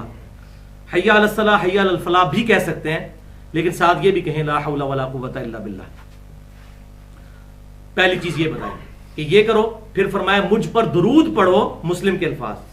دوسری چیز مجھ پر درود پڑھو, کیونکہ جب تم مجھ پر 1 دفعہ درود پڑھو گے اللہ تم پر 10 رحمتیں نازل فرمائے گا. یہ اسی حدیث میں ہے 849 صحیح مسلم. اور تیسری چیز ارشاد فرمائی کہ پھر اللہ کے حضور میرے لیے الوسیلہ مقام کی دعا کرو. الوسیلہ جنت میں ایک ایسا مقام ہے جو اس کائنات میں ایک ہی شخص کو ملے گا, اور میں اللہ سے امید کرتا ہوں کہ وہ شخص میں ہی ہوں. یہ آپ صلی اللہ علیہ وسلم نے عارضی کے طور پر ارشاد فرمایا, ورنہ تو ڈیفینیٹ ہے. تو میں امید کرتا ہوں وہ شخص میں ہی ہوں. اللہ کے حضور میرے لیے اس مقام کی الوسیلہ کی دعا کرو. تو جو یہ تینوں کام کر لے گا قیامت والے دن میری شفاعت اس کے لیے حلال ہو جائے گی. الحمدللہ. کیا کرنا ہے؟ اذان کا جواب نمبر 1، نمبر 2 درود شریف، اور نمبر 3 الوسیلہ والی دعا. اور یہ ساری میں نے ڈیٹیل مسئلہ نمبر 43 میں وسیلہ اور توسل کے صحیح احکام و مسائل اس میں بتائی ہے. اللہم رب هذه الدعوة التامة والصلاة القائمة آت محمدا الوسیلة والفضیلہ وابعثه مقاما محمودا الذی وعدتہ. یہاں تک تو ہے بخاری میں، اور سنن الکبریٰ البیہقی میں اگلے الفاظ بھی ہیں انک لا تخلف المیعاد، وہ بھی صحیح سند سے ہیں. باقی جو بیچ میں ایڈ کیے ہوئے ہیں یہ کہیں ثابت نہیں ہے صحیح سند کے ساتھ. تو یہ دعا ہے، یہ یاد کر لیں، اور یہ الحمدللہ اس سے آپ فیض حاصل کریں. نویں حدیث قبر مبارک سے ریلیٹڈ سنن نبی داؤد میں موجود ہے. انٹرنیشنل نمبرنگ کے مطابق 2140 نمبر حدیث. یہ مشہور حدیث جس کو میں نے شروع میں بیان کیا تھا مثال کے طور پر کہ اس کی صحیح سند سنن ابن ماجہ میں 1853 ہے. یہ بالکل صحیح ہے، 1853 نمبر. اور مسند امام احمد میں بھی ہے، المستدرک للحاکم میں بھی ہے. امام ذہبی نے بھی موافقت کی کہ آپ صلی اللہ علیہ وسلم نے ارشاد فرمایا. بلکہ پوری حدیث اس طرح ہے. قیس بن سعد کہتے ہیں کہ میں ہیرا شہر میں، کوفے کے پاس ایک شہر تھا، وہاں گیا. وہاں میں نے دیکھا کہ لوگ اپنے سردار کو سجدہ کرتے ہیں. میں جب وہاں سے واپس آیا تو آپ صلی اللہ علیہ وسلم کی خدمت میں حاضر ہوا تو میں نے آپ صلی اللہ علیہ وسلم کو سجدہ کیا. تو آپ نے فرمایا یہ کیا کر رہے ہو؟ تو انہوں نے عرض کی کہ یا رسول اللہ صلی اللہ علیہ وسلم، کوفے میں لوگ اپنے سردار کو سجدہ کرتے ہیں تو آپ تو زیادہ حقدار ہیں کہ ہم آپ کو سجدہ کریں. تو آپ صلی اللہ علیہ وسلم نے ارشاد فرمایا کہ اگر میں سجدہ اللہ کے علاوہ کسی کے لیے جائز سمجھتا، یعنی سجدہ تعظیمی، سجدہ عبادت تو ظاہر ہے کبھی بھی جائز نہیں رہا، سجدہ تعظیمی بھی اس امت میں حرام ہوا ہے، اگلی امتوں میں تو جائز تھا. حضرت آدم علیہ السلام کو فرشتوں نے سجدہ کیا، یوسف علیہ السلام کو ان کے بھائیوں نے، ماں باپ نے سجدہ کیا. البتہ اس امت میں اگر میں اس کو جائز سمجھتا تو میں بیویوں سے کہتا کہ وہ اپنے خامدوں کو سجدہ کریں اس حق کے سبب جو اللہ تعالیٰ نے ان کو دیا ہے. اچھا اب مجھے یہ بتائیے کہ وہ صحابی نے کیا حضور صلی اللہ علیہ وسلم کی محبت ہی میں سجدہ نہیں کیا تھا؟ تو آپ بھی فرما دیتے عشق دے چلے نمبر لے گئے عقل والے انجے عمرہ گالیاں، یہ کہہ دیتے ہیں نا جی. عشق والے تو وہ نمبر لے گئے اور عقل والے جو ہیں، یعنی عقل والے سے مراد وہ ہمیں لیتے ہیں جو کتاب و سنت سے کتابی علمی باتیں کرتے ہیں، کہتے ہیں تسی تو عمر ضائع کر دی ہے. تو آپ صلی اللہ علیہ وسلم نے نہیں کہا کہ بھئی تم محبت کیسے کر رہے ہو، کرتے رہو، لیکن آپ صلی اللہ علیہ وسلم نے ان کو منع کیا ایک ٹیچر کی حیثیت سے، ایک استاد کی حیثیت سے، ان کو صحیح بات سکھائی اور کہا کہ یہ جائز نہیں ہے. اب یہاں پر ایک مشہور روایت پیش کی جاتی ہے المستدرک للحاکم سے، جو مسند امام احمد میں بھی موجود ہے. پکی ضعیف روایت ہے لیکن میں بیان کر دیتا ہوں کیونکہ یہ اکثر ہمارے بریلوی اور دیوبندی بھائی اور اہل تشیع پیش کرتے ہیں کہ مروان قبر رسول پر آیا، مروان بن حکم، تو اس نے دیکھا کہ ایک شخص قبر رسول صلی اللہ علیہ وسلم پر سر رکھ کر جو ہے وہ بیٹھا ہوا ہے، اس نے اپنا چہرہ قبر رسول پر رکھا ہوا ہے. تو مروان نے اسے کہا کہ یہ کیا کر رہے ہو تم؟ تو اس نے جب مڑ کے دیکھا تو وہ حضرت ابو ایوب انصاری رضی اللہ تعالیٰ عنہ تھے. انہوں نے کہا کہ اے مروان، میں کسی پتھر یا قبر، عام قبر کے پاس نہیں آیا، میں اللہ کے رسول کے پاس آیا ہوں. لیکن اگلی چیز کتنی خطرناک ہے کہ وہ سر رکھ کے بیٹھے ہوئے تھے، اور حدیث میں آپ نے منع کیا ہے سر رکھنے سے. اچھا تو اور میں یہاں پر رو رہا ہوں کیونکہ آپ صلی اللہ علیہ وسلم نے فرمایا تھا کہ جب دیندار لوگ دین کے وارث بن جائیں اس وقت مت رونا، لیکن جب بے دین لوگ دین کے وارث بن جائیں اور خلافت سنبھال لیں اس وقت تم رونا. تو کہتے ہیں اس روایت میں دیکھیں صحابی نے قبر پہ جا کے سر رکھ دیا، والعیاذ باللہ تعالیٰ. یہ تو آگے کھل جائے گی بات جا کے کہ آپ صلی اللہ علیہ وسلم نے کیا بتایا. اور یہ روایتیں بالکل اصول محدثین پر مردود روایتیں. یہ روایت جو بندہ بیان کر رہا ہے اس کا نام ہے داؤد بن صالح حجازی. ہمارا اس ویڈیو کی وساطت سے یہ چیلنج ہے کہ اس ان نون بندے کی توثیق محدثین سے ثابت کریں کہ یہ بندہ کون ہے. ان نون، مجہول عربی میں کہتے ہیں جس کا پتہ نہ ہو، جس کے بارے میں ہم جاہل ہوں کہ یہ کون ہے. ان نون بندہ ہے جس کا کوئی انٹروڈکشن نہیں ہے، یہ وہی ہے سن سنا کے سننی، پڑھ پڑھا کے سننی نہیں. تو میں صحیح مسلم کے مقدمے سے بتا چکا کہ بعض اوقات شیطان بھی انسانی شکل میں اتر کر حدیث بیان کر کے چلا جاتا ہے اور لوگ بعد میں کہتے ہیں اس طرح ایک بندہ آیا تھا حدیث بیان کر رہا تھا اور وہ شیطان ہوتا ہے. جب تک پورا اس کا تعارف نہ ہو اس وقت تک لاپتہ لوگوں سے حدیث کا علم ٹرانسفر نہیں ہوگا. اسی طریقے سے نور الدین زنگی والا واقعہ آپ نے بڑا سنا ہوگا, اور پاکستان میں بھی جب ہم چھوٹے چھوٹے جب کسی زمانے میں وہ ڈرامے ٹی وی کے دیکھتے تھے تو پی ٹی وی پہ بھی ایک نور الدین زنگی کا وہ لگا تھا کہ جی وہ یہودی جو ہے آپ صلی اللہ علیہ وسلم کی قبر مبارک سے جسم مبارک جو ہے وہ چوری کرنے لگے تھے. توبہ توبہ, شرم نہیں آتی. ایک طرف تو کہتے ہیں جی بزرگ نگاہ مار کے جو ہے نا وہ یہ کر دیتے ہیں, تو نبی صلی اللہ علیہ وسلم کی قبر مبارک کو ہاتھ لگا سکتا ہے؟ وہ جی انہوں نے سرنگ کھود لی, پھر وہاں پہ سیسا پگھلا کے ڈال دیا اور یہ کر دیا اور وہ کر دیا. بھائیو, نور الدین زنگی کا یہ جو واقعہ جس کتاب سے لیا جاتا ہے وہ کتاب ہے الوفاء الوفا, شیخ سمہودی کی, 911 ہجری میں مفوت ہوئے ہیں. نور الدین زنگی سے لے کر ان کے درمیان تک 500 سال کا فرق ہے. وہ 500 سال پرانی بات کر رہے ہیں اور کوئی سند نہیں بیان کر رہے, تو کہاں سے ایکسیپٹیبل ہوگی؟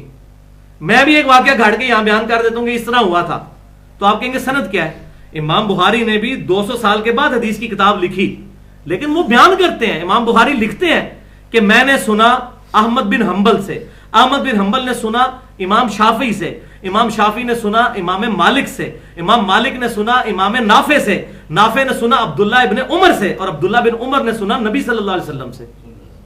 تو یہ جو کہتے ہیں امام بخاری اسی امام بخاری دے مقلد اسی امام حنیفہ دے مقلد, یہ مسئلہ نہیں ہے. حدیث کسی بھی کتاب میں ہو سند کے ساتھ صحیح, چاہے وہ امام حنیفہ کی ہو, امام شافعی کی ہو, امام مالک کی ہو, امام بخاری, امام مسلم, سب مانتے ہیں, لیکن سند تو ہونا اس کی. دنیا میں کسی نے ٹھیکہ لیا ہوا کہ وہ جو بات بھی آپ صلی اللہ علیہ وسلم کے اوپر جھوٹ کر دے گا تو ہم اس کی بات مانیں گے, ہم اس کی داڑھی یا پگڑی ناپیں گے؟ ہم تو کہیں بھائی علم کا میدان ہے, بات بیان کرو. اور امام مسلم نے تو مقدمے میں لکھا ہے کہ مدینہ شریف میں 100 ایسے تابعین تھے جن کے بارے میں یہ مشہور تھا کہ یہ بہت نیک لوگ ہیں, اور یہ بھی محدثین کے نزدیک مشہور تھا کہ حدیث کے معاملے میں یہ ان کی حدیث ایکسیپٹیبل نہیں ہوگی. حدیث کی فیلڈ کے یہ ماہر نہیں ہے, یہ ہر سنی سنائی بات آگے کر دیتے ہیں. اور تابعین تو حدیث کا علم اس طرح نہیں ٹرانسفر ہوا, ایک پوری ذمہ داری کے ساتھ ٹرانسفر ہوا ہے الحمدللہ. تو یہ بالکل من گھڑت واقعہ ہے اور قرآن کے بھی خلاف ہے. سورۃ المائدہ کی آیت نمبر ہے 67, بسم اللہ الرحمن الرحیم, واللہ یعصمک من الناس. اللہ تعالیٰ نے ارشاد فرمایا اے محبوب صلی اللہ علیہ وسلم, اللہ تعالیٰ آپ کی حفاظت کرے گا لوگوں سے, خود حفاظت فرمائے گا. آپ صلی اللہ علیہ وسلم کی جسم مبارک کی حفاظت کے لیے کسی بھی لشکر کے سپہ سالار کی یا ان چیزوں کی ضرورت نہیں ہے. اور اگر وہاں پر کوئی معاملہ ایسا کرتا بھی ہے, مسجد نبوی کی کیا بے رحمتی نہیں کی یزید ابن معاویہ نے کی ہے؟ دنیا آخرت میں اللہ تعالیٰ پوچھے گا. ابرا کا لشکر ہی برباد ہوا ہے نا, جب یزید نے خانہ کعبہ کو گرایا ہے اس وقت تو کوئی اس پہ نہیں عذاب آیا, سوائے اس کے کہ وہ خود مر گیا اور اس کی حکومت ختم ہو گئی. بھالو واقعہ تو ہو گیا, ابرا تو پہنچ ہی نہیں سکا تھا, لیکن یہاں تو معاملہ ہو گیا. صحیح مسلم اٹھا کے دیکھ لیں, لیکن آخرت میں معاملہ ہوگا. بلکہ صحیح بخاری میں موجود ہے, آپ صلی اللہ علیہ وسلم نے فرمایا کہ میں اس پتلی ٹانگوں والے کالے حبشی کو بھی دیکھ رہا ہوں جو کعبے کی اینٹ سے اینٹ بجا دے گا. قرب قیامت میں یہ معاملہ بھی ہوگا جو آج کل وہ اوباما کے اوپر لگا رہے ہیں لوگ. وہ جب تک اینٹ سے اینٹ بج نہیں جاتی اس وقت تک تو پتہ نہیں چل سکتا نا. لوگ اپنی طرف سے امام مہدی کی بھی ڈیٹے نکال رہے ہوتے ہیں بیٹھ کے, جی حضرت عیسیٰ علیہ السلام فلاں سن میں آئیں گے. احمد بریلوی صاحب نے بھی وہ سن نکال دیا, جی 1837 ہجری میں امام مہدی آئیں گے. پتہ نہیں کہاں سے نکال دیا.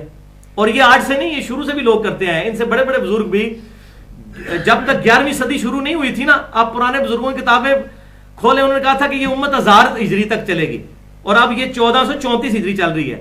وہ سارے پرانے بزرگ الحمدللہ جھوٹے ثابت ہو چکے ہیں. وہ بڑے بڑے بزرگ ہیں, وہ اتنے بڑے بڑے بزرگ ہیں, آج والے تو ان کے مقابلے میں کچھ بھی نہیں ہے. تو ان کو تھوڑے بڑے بزرگ بھی جھوٹے ثابت ہو بیٹھے نا. انہوں نے اس ٹائم کیا سی کہ 11ویں صدی ہجری کے اندر آگے قیامت آ جائے گی, تو کوئی نہیں, یہی 400 سال اوپر ہو چکے ہیں. تو یہ اس طرح کی اسیسمنٹ اور پیشن گوئیاں نہیں کرنی چاہیے جب تک واقعہ کنفرم نہ ہو جائے. تھرڈ لاسٹ حدیث, 10ویں حدیث صحیح بخاری اور مسلم کی متفق علیہ حدیث ہے, اور مسلم کے الفاظ ہیں کہ اما عائشہ کہتی ہیں کہ حضور صلی اللہ علیہ وسلم کے بیماری کے دن تھے, آخری بیماری کے, اور حضور کی 2 بیویاں ام حبیبہ اور ام سلمہ رضی اللہ تعالی عنہن, وہ بیٹھی بھی آپس میں گفتگو کر رہی تھیں. بخاری اور مسلم دونوں میں حدیث ہے, بخاری میں 1341, مسلم میں 1180, کہ جب ہم حبشہ گئے تھے ہم نے وہاں پہ ماریا نام کا ایک گرجا دیکھا تھا جہاں پہ کچھ تصویریں لٹکی ہوئی تھیں. تو آپ صلی اللہ علیہ وسلم بیماری کی حالت میں تھے، اپنے بستر مرگ پہ. آپ نے جب بات سنی آپ نے ادھر ٹوک دیا. آپ صلی اللہ علیہ وسلم نے ارشاد فرمایا یہی تو ان لوگوں میں خرابی تھی، جب ان میں سے کوئی نیک آدمی مر جاتا تھا اس کی قبر پر مسجد بنا لیتے تھے، پھر وہاں پر اس کی تصویریں لٹکا دیتے تھے اور وہاں پر سجدے شروع کر دیتے تھے. قیامت والے دن یہ لوگ بدترین مخلوق بن کر اللہ کے حضور اٹھائے جائیں گے. یہ قبروں پر مسجدیں بنانے والے اور وہاں پر تصویریں لٹکانے والے اور وہاں پہ سجدہ کرنے والے. اب یہ نہ سمجھیے گا یہ اگلے لوگوں کی بات ہے، بخاری اور مسلم کی متفق علیہ حدیث ہے. یہ ساری حدیثیں ہمارے ریسرچ پیپر نمبر 1 رسول اللہ کی آخری وصیتیں صلی اللہ علیہ وسلم اس میں لکھی ہوئی ہیں. بخاری اور مسلم کی متفق علیہ حدیث ہے. تم بھی اگلے لوگوں کی پیروی شروع کر دو گے قدم با قدم، بالشت بر بالشت، حتیٰ کہ اگلے لوگوں میں سے کوئی شخص کوہ کے سوراخ میں داخل ہوا تم بھی وہی کام کرو گے. صحابہ کرام علیہ رضوان نے پوچھا یا رسول اللہ صلی اللہ علیہ وسلم یہ اگلے لوگوں سے مراد کیا یہود و نصارہ ہیں؟ آپ نے فرمایا اگر وہ مراد نہیں تو اور کون ہے؟ تو یہود و نصارہ یہی کام کیا کرتے تھے. وہ آگے حدیث آ بھی رہی ہے. آج کے دور کے بہت بڑے محقق بریلوی ڈاکٹر آصف اشرف جلالی صاحب کہتے ہیں جی یہاں جو حدیث ہے نا کہ تم اگلے لوگوں کی پیروی شروع کر دو گے، اس سے مراد ہے کہ تم یہود و نصارہ کا فیشن اڈاپٹ کرو گے. حالانکہ اسی حدیث کو جامعہ ترمذی میں پڑھ لیں جس پہ میں نے پورا لیکچر دیا ہے مسئلہ نمبر 8 کے نام سے، کیا کلمہ گو مسلم بھی شرک کر سکتا ہے؟ اس میں نے بتایا کہ یہ حدیث آپ نے کس موقع پر ارشاد فرمائی تھی. جامعہ ترمذی میں موجود ہے کہ غزوہ حنین کے موقع پر صحابہ کرام ایک جگہ سے گزرے جہاں پر ایک درخت تھا جسے کہا جاتا تھا ذات انوات. وہاں پر مشرکین برکت کے لیے اس درخت کے اوپر اپنا اسلحہ لٹکایا کرتے تھے، جس طرح یہاں بھی درباروں پہ وہ کپڑے کے وہ ٹکڑیاں اور یہ ٹاکیاں وغیرہ باندھ رہے ہوتے ہیں. تو مشرکین عرب جو ہے وہ درخت کے اوپر یہ کام کرتے تھے. تو صحابہ کرام علیہ رضوان میں سے کسی نے کہہ دیا یا رسول اللہ صلی اللہ علیہ وسلم آپ بھی ہمارے لیے کوئی درخت مقرر کر دیں، وہاں پر ہم برکت کے لیے اسلحہ لٹکا لیں. اللہ، آپ صلی اللہ علیہ وسلم نے کہا سبحان اللہ. یہ بالکل حیرانگی کا جملہ ہوتا تھا. سبحان اللہ کا مطلب ہے سبحان اللہ عما یشرکون، اللہ پاک ہے جو اس قسم کی تم گفتگو کر رہے ہو اس شرک سے. یہ محذوف ہے اس میں. اللہ پاک ہے کیسی بات کر دی. پھر آپ نے ساتھ ہی فرمایا سورہ الاعراف کی آیت نمبر 138 تلاوت فرمائی کہ آج تو تم نے وہی بات کر دی جو موسیٰ علیہ السلام کے ماننے والوں نے کہی تھی. کیا موسیٰ علیہ السلام ہمارے لیے بھی بچڑے کو ایک معبود مقرر کر دیں، ہم اس پر اعتکاف کر کے بیٹھیں؟ آج تم نے وہی بات کر دی. کون سی؟ شرکی عقیدہ. پھر آپ نے فرمایا اللہ کی قسم، اس ذات کی قسم جس کے قبضے قدرت میں میری جان ہے، تم بھی اگلے لوگوں کی پیروی شروع کر دو گے. یہاں پر آپ نے فرمایا تھا یہ کوئی فیشن کا ذکر نہیں ہو رہا تھا، عقیدوں کی خرابی کا ذکر ہو رہا تھا، مشرکانہ عقائد کا. لیکن پبلک کو دھوکہ دیا جاتا ہے کہ اللہ تعالیٰ ان کو سمجھ دے اور اللہ تعالیٰ ہمیں بھی حق بات قبول کر کے دوسروں تک پہنچانے کی توفیق دے. سیکنڈ لاسٹ حدیث 11ویں صحیح مسلم کی 1188 نمبر حدیث ہے. آپ صلی اللہ علیہ وسلم نے وفات سے 5 دن پہلے ارشاد فرمایا. یہ حدیث کے الفاظ ہیں. جندب رضی اللہ تعالیٰ کہتے ہیں 5 دن پہلے اپنی وفات سے ارشاد فرمایا خبردار تم سے اگلے لوگ اپنے نبیوں کی قبروں کو سجدہ گاہ بنا لیتے تھے، خبردار میں تمہیں قبروں کو سجدہ گاہ بنانے سے منع کرتا ہوں. بولے اعوذ باللہ تعالی. اور قبر مبارک سے متعلق آخری انتہائی رکت انگیز حدیث ہے بخاری اور مسلم دونوں میں. صحیح بخاری میں 1390 اور صحیح مسلم میں 1183 نمبر حدیث. سیدہ عائشہ کا بیان ہے کہ جس مرض میں آپ صلی اللہ علیہ وسلم دنیا سے تشریف لے گئے بالکل آخری دن، تو آپ صلی اللہ علیہ وسلم اپنی تکلیف کی وجہ سے چہرہ مبارک سے بار بار اپنی چادر ہٹاتے تھے اور پھر آپ صلی اللہ علیہ وسلم ساتھ کہتے تھے لعن اللہ الیہود والنصارى، اللہ کی لعنت ہو یہودیوں اور نصرانیوں پر، عیسائیوں پر. اتخذوا قبور انبیائہم مساجدا، انہوں نے اپنے نبیوں کی قبروں کو سجدہ گاہ بنا لیا تھا. اس وجہ سے آپ صلی اللہ علیہ وسلم نے ان پر لعنت فرمائی. یہاں پر حدیث ختم نہیں ہوئی، آگے سیدہ عائشہ کا فتویٰ ہے. سیدہ عائشہ کہتی ہیں اگر یہ خطرہ نہ ہوتا کہ لوگ رسول اللہ صلی اللہ علیہ وسلم کی قبر پر سجدے شروع کر دیں گے تو ہم آپ صلی اللہ علیہ وسلم کی قبر مبارک کو زائرین کی زیارت کے لیے کھلا چھوڑ دیتے، یعنی وہ حجرے کی دیوار گرا دیتے کہ لوگ زیارت کرتے قبر کی. ابھی تو یہ ہوتا تھا جس نے قبر تک پہنچنا تھا سیدہ عائشہ سے اجازت لیتا تھا، دروازہ کٹکھٹا کے وہ دوسرے کمرے میں چلی جاتی تھی اور پھر قبر پہ حاضری دیتا تھا. تو آپ رضی اللہ تعالیٰ عنہ نے کہا کہ ہمیں ڈر تھا کہ لوگ یہ کام نہ شروع کر دیں. اور آگے الفاظ ہے ہمیں خوف اس لیے تھا کہ آپ صلی اللہ علیہ وسلم اپنی وفات کے وقت ہمیں ڈرا رہے تھے اس بات سے. اب سیدہ عائشہ کو تو ڈر لگا, لیکن 14 سال بعد مولوی کہنا شرک ختم ہو گیا. وہ تو میں نے مسئلہ نمبر 8 میں بتایا بھائی ختم کوئی نہیں ہوا, وہ تو قیامت تک کے لیے. ہاں ایک گروہ سے ختم ہوا ہے, اس میں کوئی شک نہیں کہ یہ امت توحید ہے. اگلی امتیں تو ساری کی ساری بگڑ جاتی تھیں, اس امت میں ایک گروہ واقعی شرک سے محفوظ رہے گا. یہ اس حدیث کی انٹرپریٹیشن ہے. اب یہ مجھے بتائیے یہ معاملہ ہے. اور دوسری طرف سنن دارمی سے 93 نمبر روایت پیش کی جاتی ہے کہ مدینہ شریف میں قحط پڑ گیا جی ایک دفعہ. تو سیدہ عائشہ کے پاس لوگ آئے کہ جی آپ دعا کریں. تو انہوں نے کہا دعا کرنے کی کیا ضرورت ہے. انہوں نے قبر مبارک کے جو حجرے کے اوپر جو ایک روشن دان تھا اس کو کھول دیا. تو جیسے ہی روشن دان کھولا تو بارش شروع ہو گئی, اور اتنی بارش ہوئی کہ سارے وہاں پر لوگ سیراب ہو گئے, اور بارش والا وہ سال مشہور ہو گیا. وہ کہتے ہیں یہ طریقہ دیکھیں, لوگ قبر رسول سے فیض حاصل کرتے تھے اس طریقے سے جا کر. تو پہلی بات یہ کہ بھائیو اصول محدثین پر یہ حدیث بالکل مردود ہے. اس پہ جرح مفسر ہے, یہ محدثین کی ٹرم ہے, تفصیلی جرح ہے اس کے اوپر. اس میں جو عمر بن مالک النکری ہے اس کی روایت ابل جوزا جو راوی ہے اس سے غیر محفوظ ہوتی ہے. یہ محدثین کا اصول ہے, انہوں نے اس چیز کو پیٹ رول کے طور پر ایکسیپٹ کیا ہے. اور خصوصاً کہتے ہیں 10 حدیثیں ایسی ہیں جو غیر محفوظ اس نے بیان کی ہیں. اس میں کئی ایک ریزن ہو سکتی ہیں کہ راوی تو دونوں سکھ ہیں. ایک ریزن یہ ہو سکتی ہے کہ ان میں سے ایک کسی راوی کا وفات کے وقت حافظہ بگڑ گیا ہو, تو اس زمانے کی روایت ہو. تو محدثین پورا جج کر کے اس پہ حکم لگاتے ہیں. یہ کسی بریلوی دیوبندی اہل حدیث یا اہل تشیع کا حکم نہیں ہے. میں اصول محدثین کی بات کر رہا ہوں. امام ابن عدی نے پوری جرح مفسر اس کے اوپر کی ہے. اور اس کے مقابلے پہ وہ حدیث ہے جو میں پہلے بیان کر چکا. بخاری کے اندر سیدنا عمر کو جب بارش کا مسئلہ ہوتا تو عباس ابن عبد المطلب کو لے کر آتے, صحیح بخاری انٹرنیشنل نمبر کے مطابق 1010 نمبر حدیث, اور کہتے اے اللہ جب تک نبی صلی اللہ علیہ وسلم دنیا میں موجود تھے ہم ان کو تیری بارگاہ میں وسیلہ اور توسل کے طور پر پیش کرتے تھے, ان کی دعا کی برکت سے بارش نازل ہو جاتی تھی. اب ہم نبی صلی اللہ علیہ وسلم کے چچا عباس ابن عبد المطلب کو لے کر آئے ہیں اور ان کی دعا کی برکت سے بارش ہو جاتی تھی. بالکل یہ طریقہ. لیکن اس کے باوجود جو مجرم علماء ہیں انہوں نے امت میں گستاخانہ واقعات اور عقائد پھیلا کر امت کو فتنے میں مبتلا کر دیا. یہ آخری 2 واقعات ہیں جس میں میں نے لیکچر کنکلوڈ کرنا تھا. پہلا گستاخانہ واقعہ, اس کے بغیر یہ لیکچر مکمل ہو جائے گا.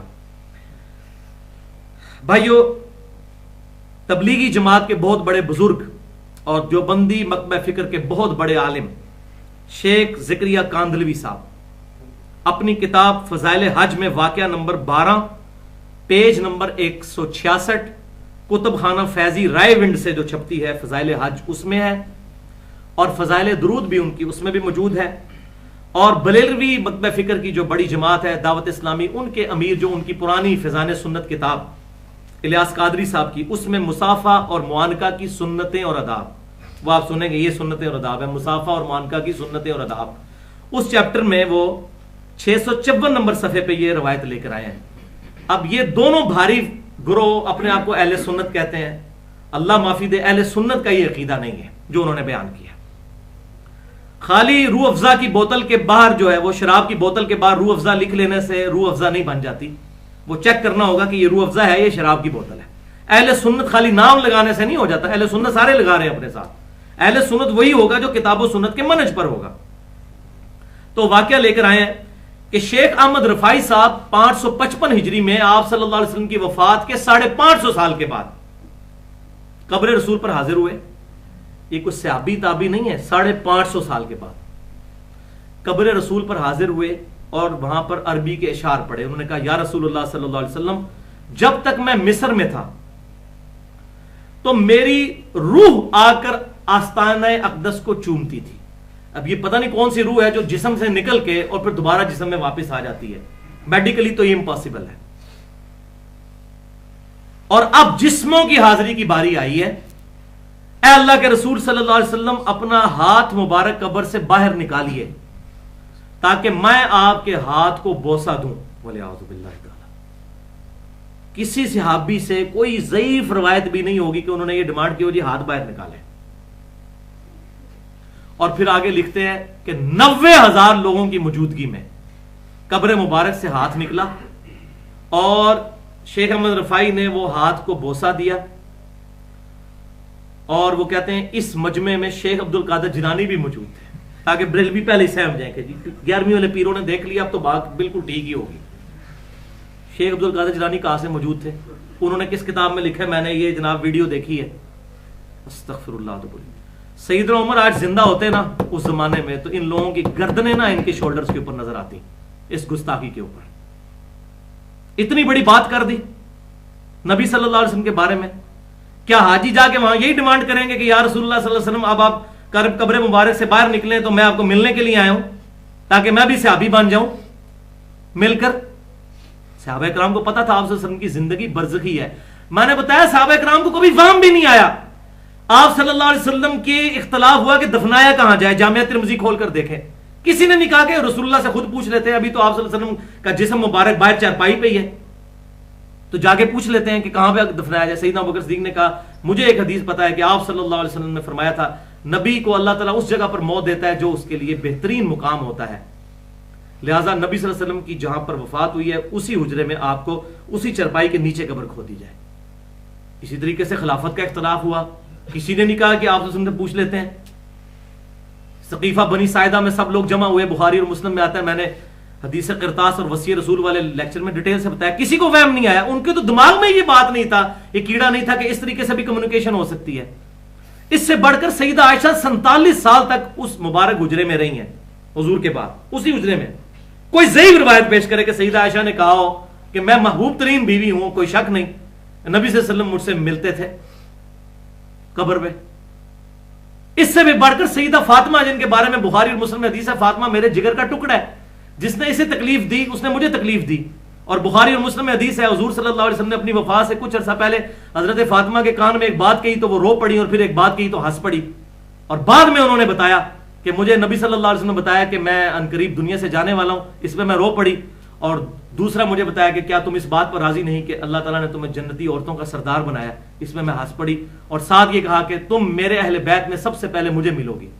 اور آپ دیکھ لیں صرف 21 سال کی عمر میں سیدہ فاطمہ دنیا سے چلی گئی، 21 سال کی عمر میں۔ انہوں نے کہیں نہیں کہا، ان کو تو کسی نے ہنستے ہوئے نہیں دیکھا آپ صلی اللہ علیہ وسلم کی وفات کے بعد، انہوں نے تو نہیں کہا کہ جی کہ آپ صلی اللہ علیہ وسلم سے ملاقات ہوتی ہے۔ ان سے زیادہ کون حقدار تھا ملاقات ہو؟ حتیٰ کہ سیدہ عائشہ جب جنگ جمل کے لیے نکلی ہیں، نبی صلی اللہ علیہ وسلم نے ہاتھ مبارک نہیں باہر نکالا کہ بھئی عائشہ رک جاؤ، کدھر جا رہی ہو؟ وہ تو حوب نامی جگہ پر پہنچی، مصنف ابن ابی شیبہ میں، مسند امام احمد میں آتا ہے، وہاں پہ کتے بھونکے تو آپ نے کہا کہ مجھے واپس لے جاؤ۔ آپ صلی اللہ علیہ وسلم سے میں نے خود سنا تھا میری ایک بیوی پر حوب نام کی جگہ کے کتے بھونکیں گے جب اپنے گھر سے نکلے گی، لیکن لوگ زبردستی ساتھ لے گئے اور بعد میں وہ پچھتاتی تھی، سیدنا علی سے انہوں نے معافی بھی مانگی۔ تو بڑا اچھا موقع تھا کہ حضور صلی اللہ علیہ وسلم ان کو وہیں سے روک لیتے کہ بھی نہ جاؤ عائشہ، انہوں نے بھی حدیث یاد کر کے کہا کہ واپس جانا ہے۔ ان کو یہ باتیں پتہ ہی نہیں تھی کہ یہ اس طرح کے کام بعد والے لوگ آ کے گل کھلائیں گے۔ پہلے میں ایک بات کر دوں، ٹیکنیکل بات بھی، کہ یہ انہوں نے 555 ہجری کا واقعہ لکھا ہے، آج سے تقریباً 900 سال پہلے کا۔ 8 سے 900 سال تو بڑی دور کی بات ہے، 8 سے 50 سال پہلے بھی مسجد نبوی میں 90,000 کا مجمع نہیں آتا تھا۔ تو چوٹ کے پاؤں نہیں ہوتے نا، چور اپنی لنگوٹی پھینک کے بھاگتا ہے۔ ان سے پوچھیں کہ 8 سے 50 سال پہلے بھی 90,000 کا مجمع، جتنی جگہ نہیں تھی مسجد نبوی میں، وہ مسجد آج تک موجود ہے جو پرانی مسجد نبوی تھی، میں نے پچھلی دفعہ تعارف بھی کروایا۔ یہ 90,000 کا مجمع کس مسجد میں جمع ہوا تھا؟ اور پھر خواب کا واقعہ بھی نہیں ہے، یہ بھی یاد رکھیں، اس میں ہے کہ شیخ عبد القادر جیلانی کا بھی نام ذکر کیا جاتا ہے، 90,000 لوگوں کی موجودگی میں یہ کام ہوا ہے، خواب شاب نہیں ہے۔ خواب ہوتا تو چلے ہم بینیفٹ آف ڈاؤٹ دے سکتے ہیں، خواب میں ایسا معاملہ کوئی ہو سکتا ہے کسی کے ساتھ اگر وہ صحیح سند سے ثابت ہو تو، لیکن خواب نہیں، بیداری کی انہوں نے بات کی ہے۔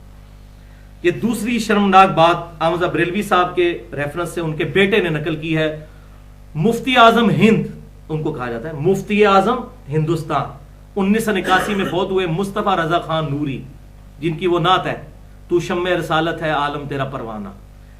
انہوں نے اپنے باپ احمد رضا بریلوی صاحب کے ملفوظات خود جمع کیے ہیں، کسی نے نہیں جمع کیے کہ کوئی کہہ دیا ابھی بڑا حسن ظن بھی لوگ رکھتے ہیں پتہ نہیں انہوں نے کہی سی کہ نہیں، اے نہیں ہے بھائی جی، 1981 وہ تو انہیں کوئی پرانی بات نہیں ہے، انہوں نے اپنے باپ کے ملفوظات خود جمع کیے۔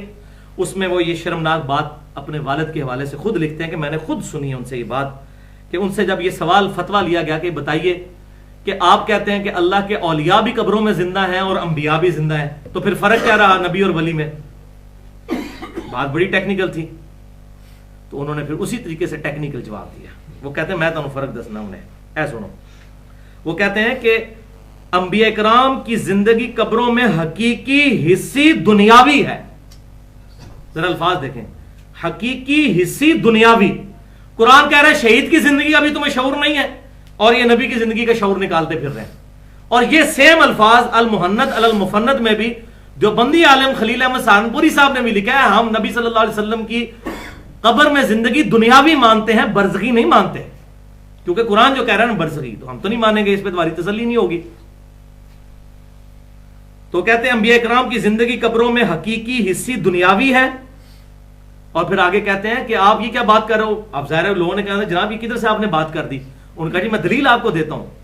اور دلیل دی اپنے سے 50-60 سال پہلے ایک مولوی کے مرے ہوئے, جو آج سے تقریباً 150-200 سال پہلے ایک مولوی فوت ہوا ہے, اس کو دلیل بنایا کہ جی اس نے فرمایا ہے. یعنی کوئی پہلے 300 سال پہلے 1000 سال کا بھی کوئی بندہ نہیں ہے. اور کہا کہ میرے آقا سیدی محمد بن باقی زرقانی فرماتے ہیں.